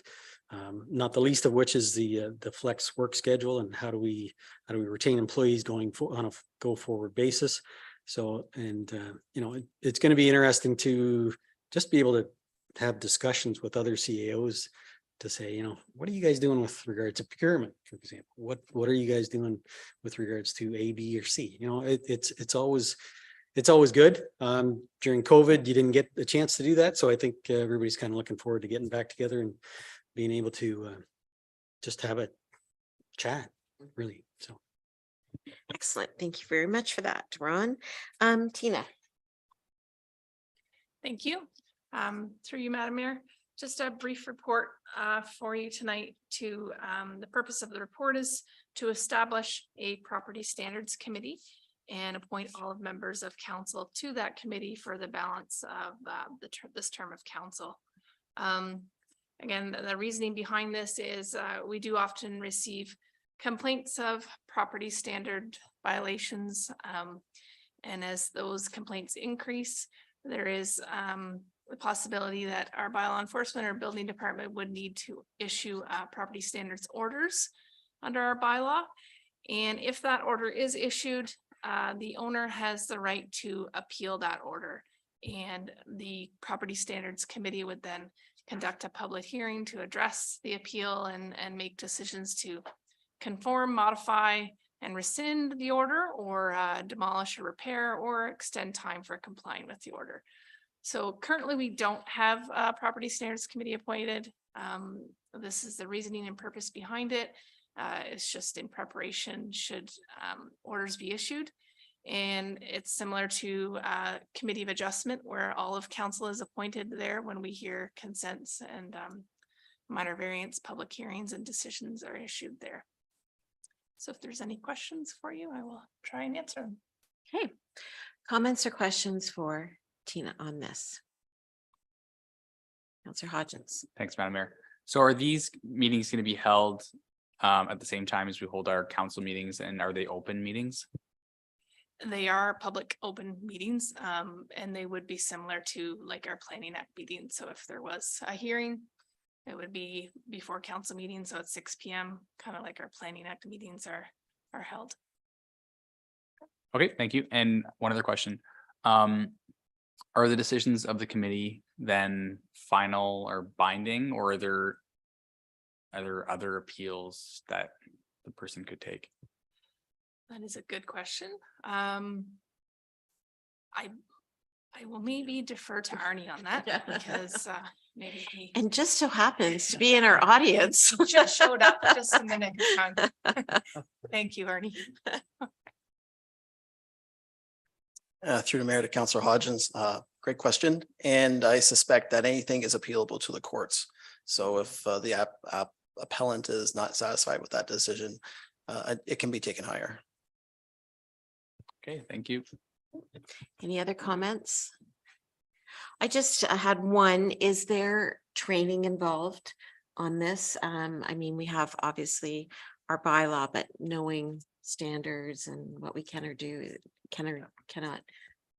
Great question. And yes, there will be training provided if we see that this is something that is going to be in the near future. We'll definitely look into providing training for that. Okay, thank you for that. Any other questions or comments? Sorry about that. Any other questions or comments? All right, then we do have the motion in front of us that obviously to appoint the council to the Property Standards Committee. If I can get a mover and a seconder for that, please. Councillor Regan, Councillor Hodgins, all in favor? Carried. Do you have anything else, Tina? I don't, just a reminder again about that Blue Water Recycling event. If you wanted to let me know, I do have the sign up sheet with me tonight for that. Okay. Excellent. Thank you very much. Any questions for Ron or Tina? Okay, and I'm now going to turn it back over to Arnie. Thank you for joining us tonight, and we're pleased to receive your first quarter report for 2023. Thank you, Mayor. I'm pleased to be here. Not quite as jovial of a report as we are used to bringing to Lucan, but we are the victim of current significant slowdown in residential construction. We being Lucan Biddulph Middlesex Center, as that's our highest volume of and percentage of building permit activity is new housing starts, new residential starts. So in the first quarter this year, as you'll see in my report, we have not received any or have not issued any building permits for new dwellings. That is consistent.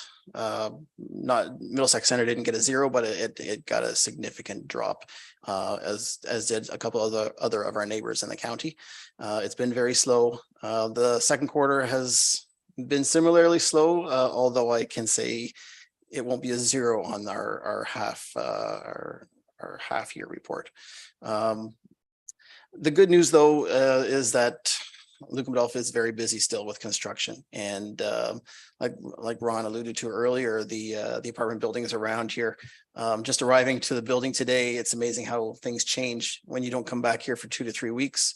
We're in a neat little complex here, it seems, with the apartment buildings surrounding us. So it's great to see, and the plaza up the road there is looking great as well. So there's still a lot of activity in Lucan Biddulph. So thankfully, last year was a great year, and that construction is continuing into this year. And what we're seeing projecting forward is medium density townhouses, semis are still very popular. That seems to be a standard across the county that we're seeing. So we do think we'll see some better numbers once we get to the mid-year report. I'm happy to answer any questions you have with the report. Great. Thank you very much, Arnie. Do appreciate that update. Comments from council for Arnie at this point in time. Councillor Hodgins. I feel like I have to make a question or a comment because Arnie stuck around this late, and I feel bad if. But thanks for the report, Arnie. So with our permit fees being so much lower than previous, like last year, I'm not sure about other years, but this may be a question to you or to staff, but is that loss of revenue, does that impact any does that fund any programs or operations in particular that it's going to be at risk of not having that revenue that's needed? Yeah, through the mayor, I can answer that question. So building division is a self-funded department. It's not funded by the tax levy. Thankfully, previous years have been very good, and we have built up a reserve fund for slow years. You'll see this year in the first quarter, we brought in about $5,000 in permit fee revenue compared to $70,000 last year in the first quarter. That's a significant difference.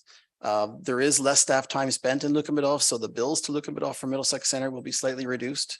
Although we are still busy up here, like I said, with the apartments in the plaza. But again, that any shortfalls we see will come from the building division reserve fund, which I think is very healthy. Okay, great. Thanks. Appreciate that answer. Any other comments? No, I mean, the report is what it is. And I think as you started off, I mean, this is not unique. We've got neighbors that are experiencing the same thing. What I do say, and you alluded to the same thing, is though when you drive through Lucan, you still get a feeling that something's happening. And we've got some exciting developments, and I have every confidence that, as you say, in the next quarter report, it'll be a different story, and we'll start to see trends change for sure. So thank you very much. And thanks for sticking around. It's my pleasure. Yeah. Okay, with that, I would ask for a mover and a seconder to receive that report for information. Counselor Hodgins and Counselor Regan, all in favor? Carried.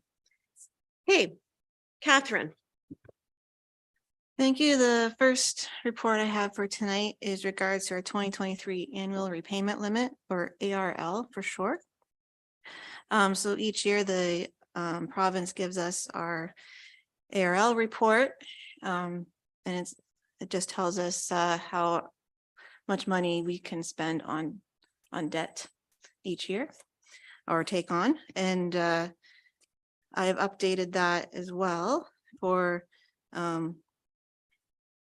our upcoming long-term debt that will probably convert this year for the 3 Parks and Rec projects. And so with that, I did do an update and we're still have lots of room left. So we're in good shape that way. However, if we do have other projects that we're going to take on long-term debt financing, I have to bring an updated ARL again with that information in hand to what council has and can make informed decisions. So for example, if we get to talking about the Lucan wastewater treatment plant expansion project, if we have to borrow the $15.5 million, we looking at a 5% over 25 years, an annual repayment for that loan would be around $1 million, which would then significantly reduce our ARL limit. So it's not a good position to be in, but however, municipalities, if they have to go over, they have to then appeal to the LPAT if they need to go more. So hopefully we don't have to borrow that much, but that's an if. So it's not, I just want to put that in perspective on what that means to decisions. So that's all. This report's just for information at this point. Thank you for that, Catherine. Questions or comments on this report? This is an annual report that we do get every year. Counselor Hodgins. Well, just a comment. I think it shows that we're in a pretty good financial position. We're not anywhere near that 20% or 25% threshold. And it's good to see that we have that debt capacity. So once we do come up to these big capital projects like the wastewater treatment plant expansion, we're going to be in good shape. And hopefully we can also find some other funding. Hopefully, grants ideal, but certainly there's going to be a DC component to that as well. Thank you for those comments. Jayden, any other comments? Then with that, a mover and a seconder to receive that report for information. Counselor Westman and Counselor Regan. All in favor? Carried. Okay, Catherine. So my second report is a little bit of good news. So the auditors have been in and they are finishing up the 2022 audit, and there is an anticipated surplus of approximately $300,000 in the general surplus. Of course, this is subject to change as they finish their final audit work, but that will be somewhere in the ballpark. So in order to finish up the 2022 financial statements, we would like to get direction on what to do with that anticipated surplus. And traditionally, and my recommendation is to put that money into reserves to save for future projects. And so council has lots of choices they can make. In the attachment is the reserve schedule as I see it as of now. But I had a couple of options. I know traditionally we've used put it in tax stabilization reserve, but in previous discussions, we know that that's pretty healthy. Last year, we put it into road construction reserve, and because we anticipate the needs in that department and the rising costs in that department as well. However, another option would be to allocate some to, say, streetscape improvements, which is along the same vein as infrastructure, like road infrastructure, but that's a new reserve that council created in 2023 budget. But it's important to note that council can move money around in those reserves that they have control over. It's different savings accounts for different buckets of projects. So my recommendation is to put any anticipated surplus into road construction reserve, but of course, that's up to council to give that direction. And then I'll forward that on to the auditor to finish up the 2022 financial statements. Okay, thank you for that, Catherine. Comments? Councillor Regan. Thank you, Madam Mayor. So I was just noticing with the, like our asset management, where you have equipment coming due. I don't know, maybe Jeff can answer that best, but I'm just wondering, is there a need to put this in our the equipment one? Because I'm looking at that and that's just something that I don't remember ever discussing about putting money aside for that. If that's something that we need to look at, like in the next 3 years, I guess. At through the mayor, at budget time, we did have an equipment replacement schedule that we have forecasted out well into the future and updated some of the values there. And in that, we created a financial plan to increase and cover, like put an annual amount away through the budget process into that reserve already to cover off those expected equipment through that schedule. Okay, all right, thank you. Thanks, Madam Mayor. Thank you. Yeah. Councillor Westman. Yeah, I see that we have a lot of different options for the surplus. I think it wouldn't be a bad idea to, put a portion of it into the road construction, but also I think our streetscapes are kind of an important thing too. I mean, we have been doing a lot of development in our community, and there is a need for doing some urbanization of some of the areas, especially down the road here as we get closer to the final build on the plaza. We've got some, monies that could be used for improving, multi-use trails and things like that. I would like to suggest that we at least allocate some of that money to those purposes. Thank you. Any other comments? Councillor Hodgins. Thanks, Madam Mayor. I did look at what Councillor Westman just said. I was looking at streetscape at $10,000, and that's probably not going to go very far with any sort of project, but it's also very early in our plans for that streetscaping improvements. And I don't think we're not really sure where we're going with that yet.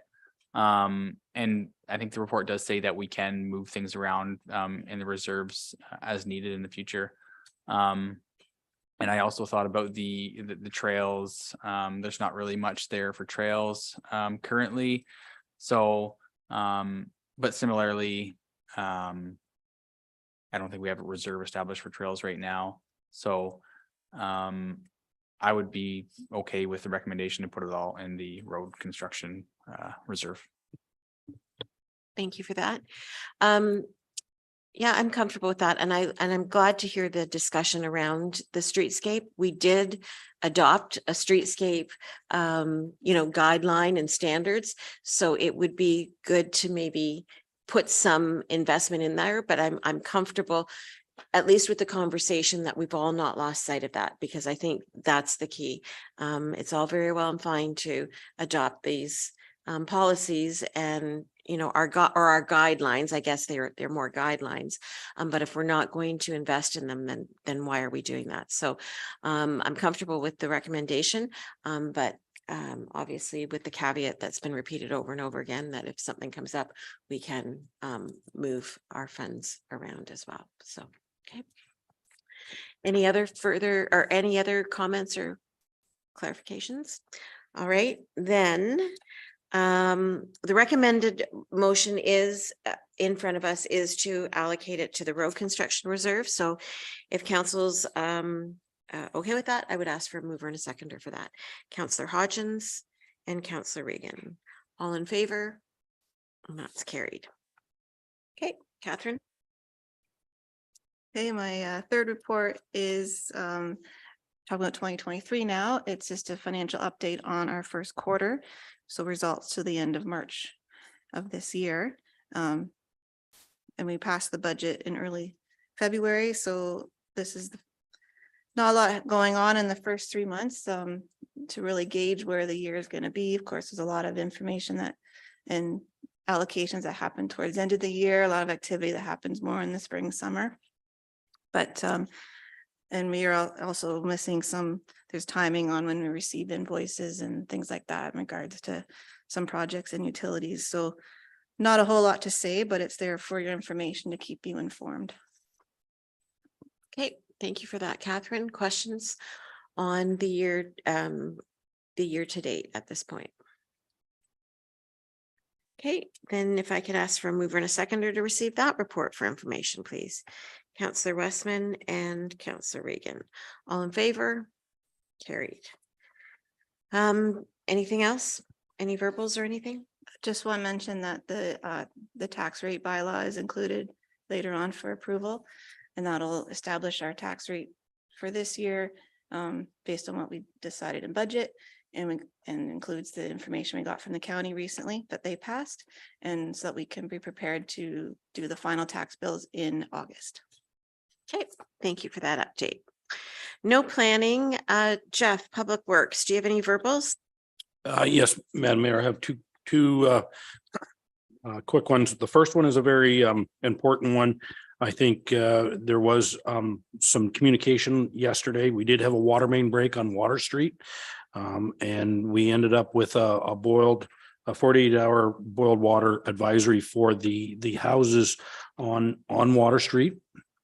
And I just would say that part of the our improvement to Water Street is the replacement of the water main, and so it is a dead end main. And so when we did have a water main break on a dead end, we were not able to keep the water flowing, which requires us then to move to a boiled water advisory until the health unit can clear water samples that are taken at the very end. So that's going along well. Water was reestablished in the late afternoon, which means that people still have access to showers, bathrooms, that sort of thing. And we did supply some bottled water to each resident on the street just to give them something so they weren't surprised when they got home from work. So and then my second keep going is I just wanted an update, and there was a letter in our communication from Enbridge, and they're talking about locating and a cost of locating. One of the things I just wanted to let council know is that myself and staff are taking some webinars on the role of a dedicated locator. This is big changes that are coming in the industry, and I think that's where Enbridge was coming from, is that Ontario Call One they're not changing, but their role is being more defined, and it's there is going to be a role out there for dedicated locators, and as a municipality we're going to be required to accept this new role that's going to be given towards us, so that when someone calls, we're going to have to present our plans, our infrastructure plans to these dedicated locators. And there's a lot of hows and how this is all going to play out, and what are going to be the extra costs to the municipality. Are we going to have to supply our own locators to help the dedicated locators when we do not have the proper mapping that we can supply? Does this mean if a dedicated locator wants to work on a Saturday, do we have to supply a locator to work with a dedicated locator on a Saturday because we do not have the proper mapping of our infrastructure to supply the dedicated? There's a lot of questions here, and I think certainly I just want to make it to council that we are looking into it, and that this is a bigger issue, and we'll see how the big guys like the City of London, and it trickles down towards the small players. But we'll see how this all plays out. But this is an ongoing thing. And when we were down in Good Roads, there was multiple discussions around the changes that are coming in locating. So I just wanted to kind of give council an update. So. Okay, thank you for that, Jeff. Any questions for Jeff? Okay. Good, got off easy. There you go. Okay, then Parks and Recreation, Ron.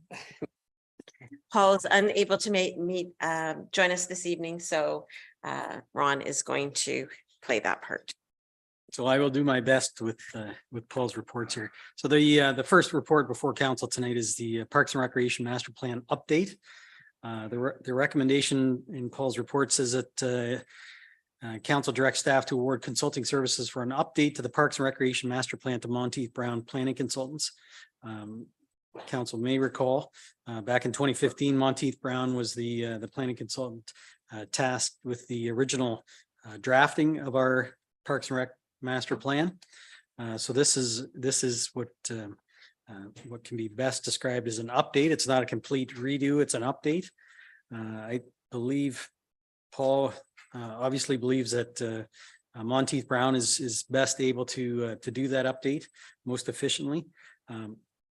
When we had that discussion internally, I did mention to him that with $50,000, or I believe it's going to be just under $50,000, we have to do our due diligence. So he has done that. He's actually sought the advice of the new County of Middlesex procurement officer.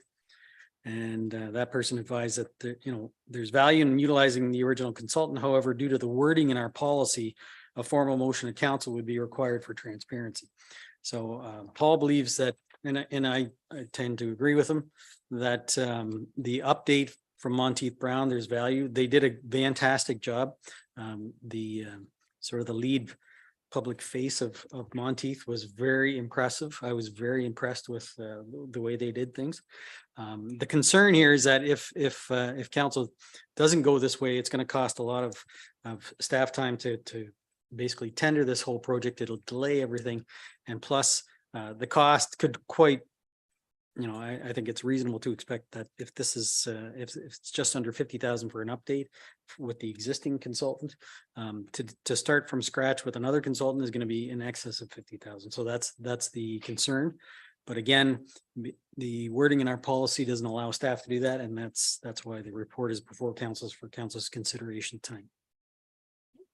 Thank you very much for that, Ron. Comments on this report recommendation? I'll start. I mean, I was part of that whole process back with Monteith Brown, and I would echo what Ron said. Certainly the staff at the time and the staff lead were quite impressive.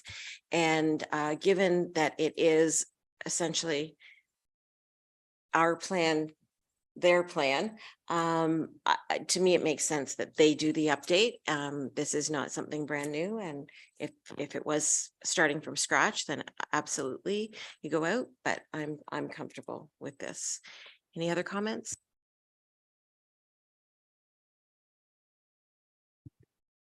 Yeah, I'm comfortable as well going ahead that way than setting up a new RFP, recognizing all the challenges, and they're familiar.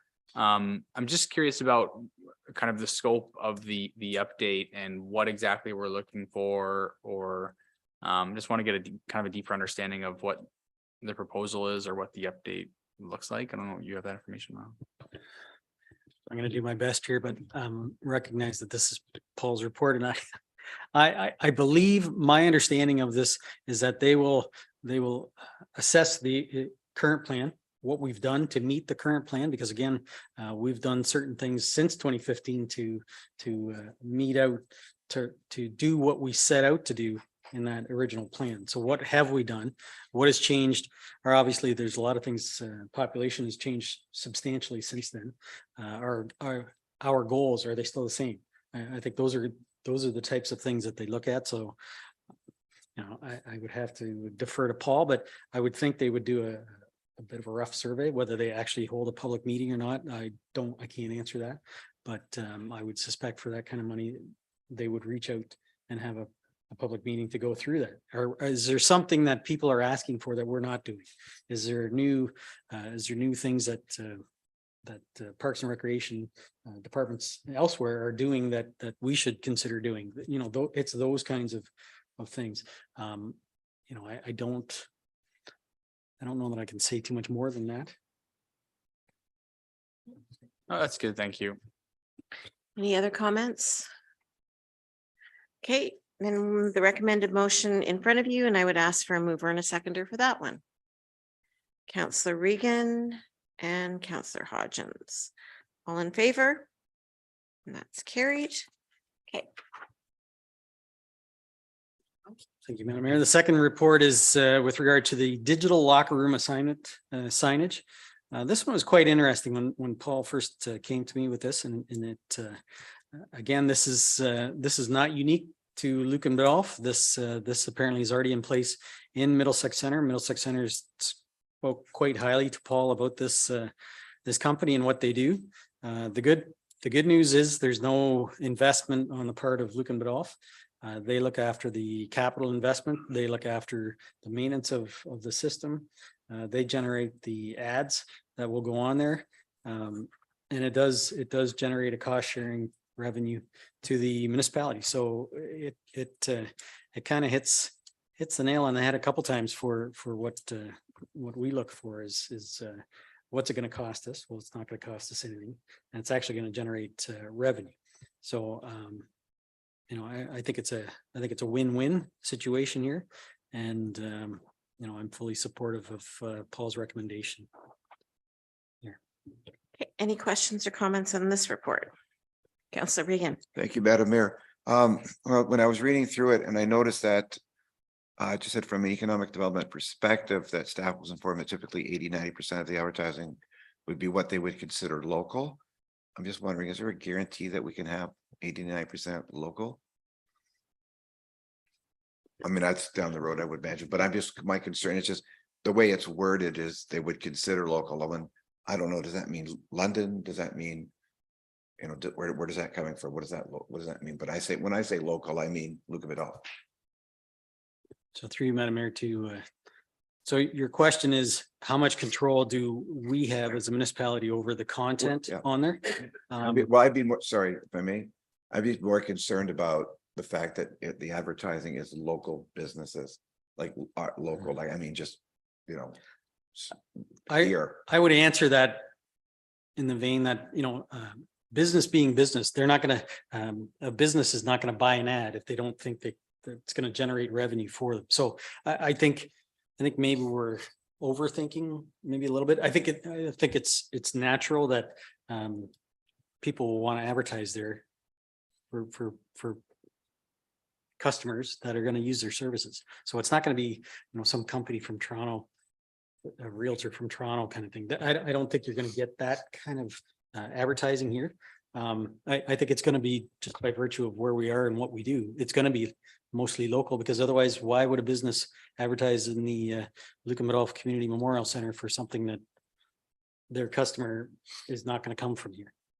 So good. I don't know whether that answers your question. Probably doesn't make you feel better, but that's kind of no, it does. It answers the question, but I would be just concerned about. I guess my question would be, how do you hold them to have that kind of content? What if there's no buy-in from local businesses? I mean, I'm assuming there would be, but in the chance that there isn't, for whatever reason. I would say that, again, the experience from Middlesex Center has obviously given Paul enough confidence to bring this report to council. Okay, it's just inquire. Yeah, thank you. Any other comments? I support the recommendation to go ahead with this. It's just one thought that came to my mind, and similar to Councillor Regan's comments, is just how can we ensure that the advertisements aren't excessive or intrusive, or they're gonna, negatively impact people's experience there at the facility. Like I'm sure that Paul, through his consultation with the neighboring municipalities, saw how it looks. So maybe it's not a concern, but it's just something that I thought of when reviewing this, and what level of control do we have in what those ads look like, just so they're not, negatively impacting the users of that facility. But no, generally I think it looks like a good proposal, and yeah. Any other comments? I guess my comment, and I would agree that what is our control over the content? Is there some sort of guarantee that we can get about, going local first, and does that get worked out through an agreement? And I think initially, I think I am supportive of this, but I really don't see any concrete information about what actually we will get back. It's a percentage, but then it's a dollar amount. And so that I don't know what the guarantee is. And then if we don't get that, then what is the recourse on that? And you probably don't have the answers to that. And yeah, I'm sorry, I don't have the answer to that. I would agree. From the report, there's no guarantee that we are going to see $2,500 a year in revenue. I think that's the hope, obviously. Yeah. I don't know if that's a big question, then maybe what we can do is just defer the acceptance or the adoption of the recommendation until Paul is able to answer that. Councillor Hodgins. Yeah, just further to what we're discussing now, like the recommended motion is that we direct staff to enter into the agreement.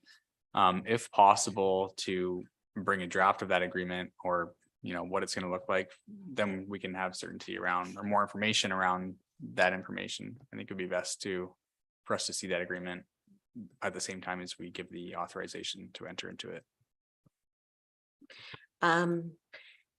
So I agree, except it does say enter into the agreement. So I'm assuming, so I agree. I would like to see that agreement come back.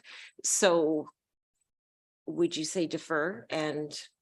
Or we can either, I think, Madam Mayor, you have two choices. Council can defer making a decision on this, or we can modify the wording in that recommendation to say something that council directs staff to bring forward an agreement. So we can actually, council can actually see what is in the agreement, and hopefully there's more detail in there. That way it doesn't hold up the process, so to speak. Okay. So did you want to repeat that wording? So through you, Madam Mayor, I think if we adjust the wording in the recommendation such that the second paragraph starts in that council direct staff to bring forth an agreement with feature sign multimedia designs to provide digital locker room assignments and other signage as permitted in consultation with municipal staff. That way the agreement is not signed ahead of time. You will, as council, will see the agreement, the details in the agreement before it gets signed. Okay, perfect. Everyone's comfortable with that? Councillor Hodgins will move that. Seconded by Councillor Regan. Any further discussion? All in favor? And that's carried. Did you have anything else from Parks and Recreation? Any verbal updates? I do not. Thankfully. Lisa, Economic Development.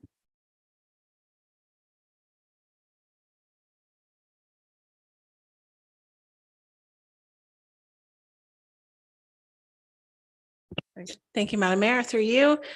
Before you is the return of the draft communications plan as it was presented to you earlier in the year, and council directed us to present it to the CEDC as well for their feedback, which we did, as well received. Just had some comments on maybe the logo, those sort of things, branding, things that that they gave us, but overall it was well received, and therefore it's coming back to council tonight for final approval. Thank you. Okay, thank you, Lisa. Questions or comments? We have discussed this at a previous meeting, but yeah, Councillor Hodgins. I just want to commend staff for completing this plan in-house without the assistance of consultants, unless there was, but no, it's great. Thank you. No, I would agree. There were no consultants used on this one. I think it was a lot of best practices from other plans and compiled that way, but certainly Lisa did do a lot of background work to come up with this. comments or any further questions? Yep. Just a quick comment. Yeah, so just to say what Lisa was saying about economic development was very supportive. There's some good discussion on this. So it was, like I said, they were supported this. So just so you know that there are people in the community, business people in the community were okay with this. So. Lisa, are we going to, I mean, once the plan is in action, then will see it in action. But is your plan to come back with updates as to what you are implementing and how that is going? Yes, thank you through you, Madam Mayor. We will have, of course, an annual update on this. It's going to be a living document. So every year we'll come back and see where we are with, all of these, goals that we're trying to achieve. I would expect about every 6 months, maybe it would come back on council, a little update on something we've implemented or something that's coming up. I should note in that report of mine, we did mention the strategic plan update and the development of an app. We felt that we went out to the consultant who did their strat plan before, and we talked about him about doing a logo as well. Sorry, when I said app, I meant logo. My apologies. They came back with a price and it was a little bit more than what we budgeted for this year. So we felt maybe we'll wait till the new year to do that rebranding exercise and review the strategic plan when we have that set aside in the budget. Thank you. Thank you for that. And then are you going to work with staff from all of the departments to ensure that communication does flow seamlessly? Yes, thank you, Madam Mayor. Yeah, I think once a plan, we talk as managers and we see some of these things where we can work together to, more efficiently communicate amongst ourselves in various ways. So I think now that it's done, we can regroup as a staff and see how we can move these things forward. Perfect. Thank you. Any other questions or comments? With that, you do have the motion in front of you to adopt the 2023 communication plan. Can I get a mover and a seconder, please? Councillor Regan and Councillor Hodgins. All in favor? And that's carried. Did you have anything verbal, Lisa? Nothing else. Thank you. Thank you. Okay, councillor comments. Nothing.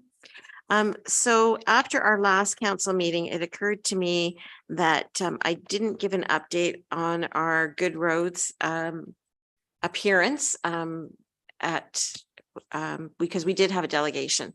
So I just wanted to touch on that and not forget and report back. So we did meet. There was Councillor Westman, Jeff, and Deputy Mayor Manders and myself, and we presented again to the parliamentary assistant for the Ministry of Infrastructure. And again, it was our wastewater treatment plant request and, in the broader scope, the request for infrastructure dollars. Surprise, surprise, there was no check presented to us. I think that we took a little bit of a different approach this time in that we didn't spend a lot of time on background since this was the third, fourth time we've met with him. So he knows the story. I think we were a little bit more direct as to what the need was and a little more to the point. And I think he appreciated that. Certainly, as I say, our story is not uncommon. Ministry of Infrastructure is hearing this request from right across the province. So can I be hopeful that maybe at AMO there might be an announcement? Perhaps not holding our breath. But I did have opportunity. Actually, I ran into him in the hallway after and we were both waiting for an elevator and did have a really good conversation with him. I said, don't get tired of seeing us because we'll put the same request in for AMO, and he seemed to appreciate it.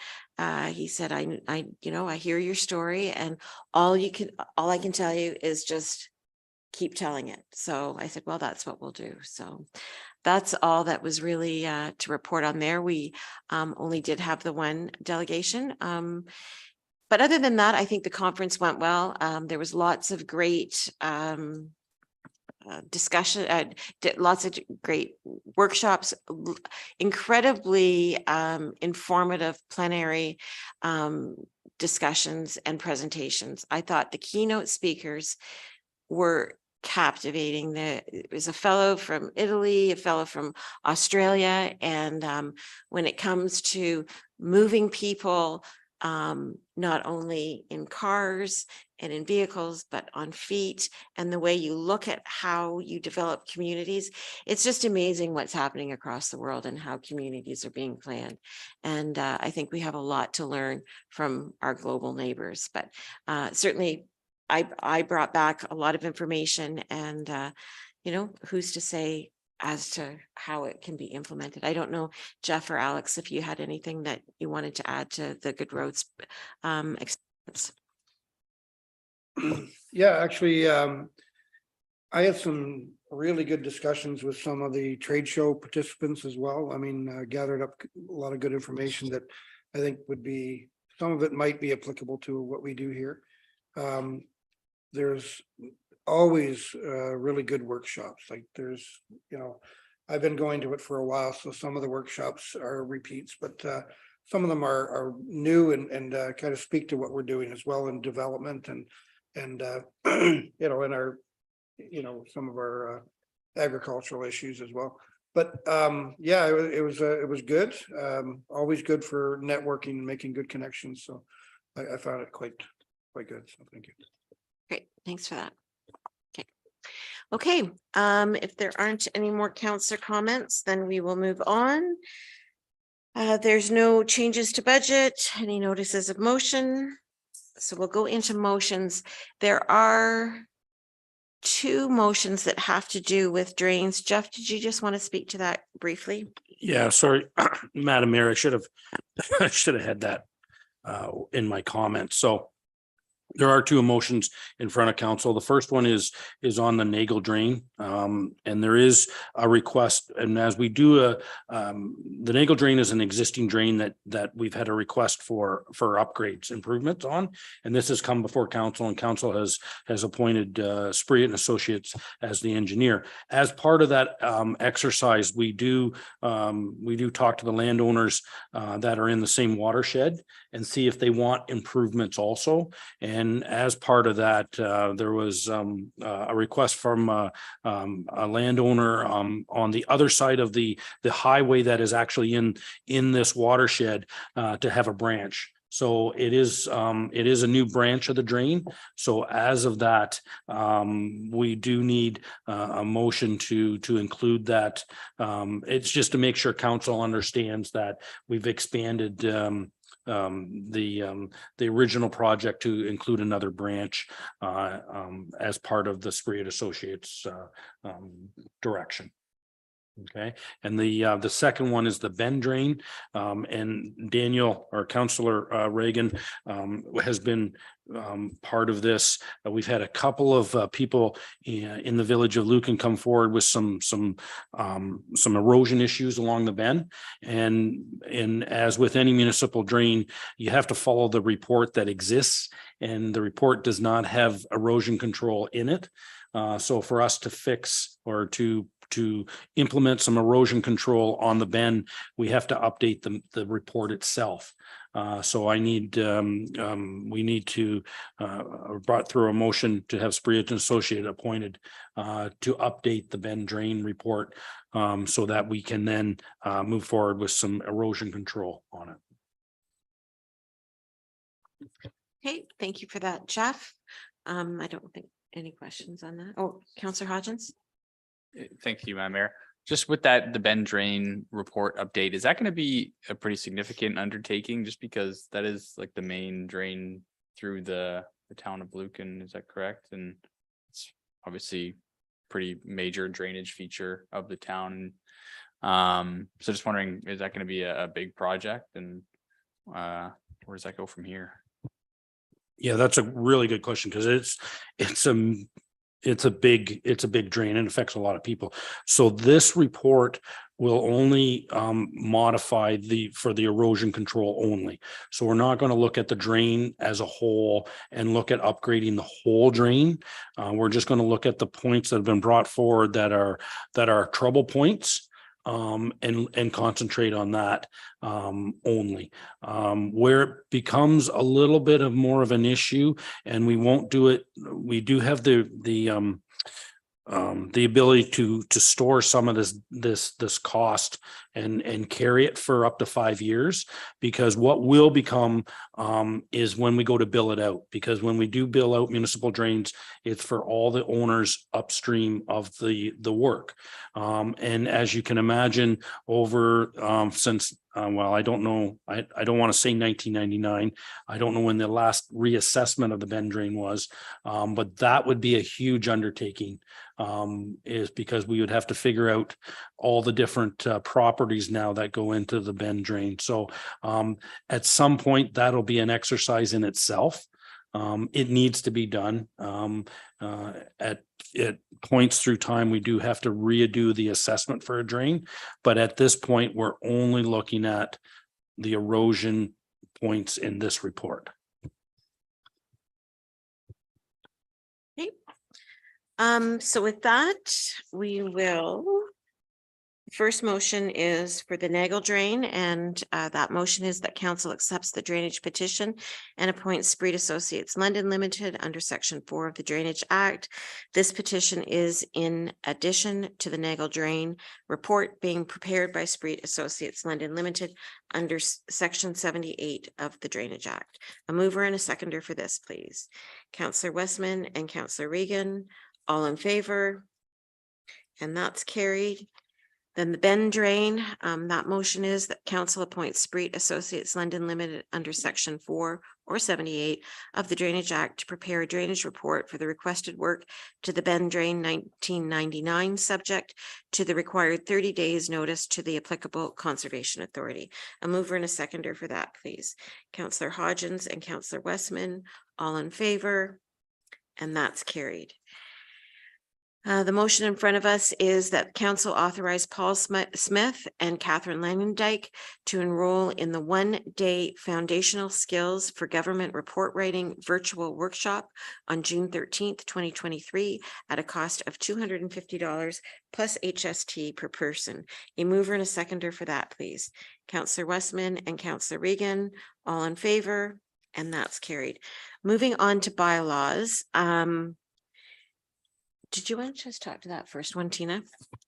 Sure. Through you, Madam Mayor. The first one is just a repeal of a bylaw from last summer. We were brought through a request to clean up just a road dedication for part of the road in front of the commercial development at the north end of town.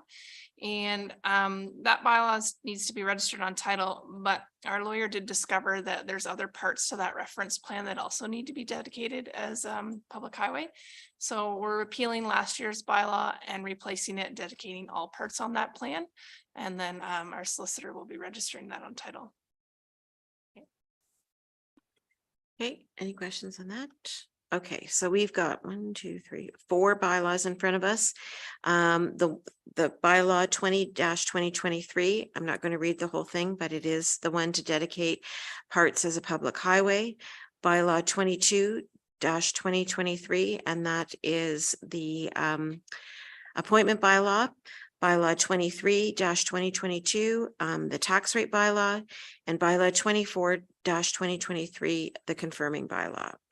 So the motion in front of us that if no one cares to speak to bylaws 20-2023 and 22-2023 through 24-2023 inclusive on their first, second, and third reading, that they be considered to have been read a first time and passed, read a second time and passed, and read a third time and passed. A mover and a seconder for that, please. Councillor Westman and Councillor Hodgins, all in favor? And that's carried. And a motion to adjourn our council meeting at 9:06. Councillor Regan and Councillor Hodgins. Thank you all very much for your time tonight. It was a longer meeting. All in favor?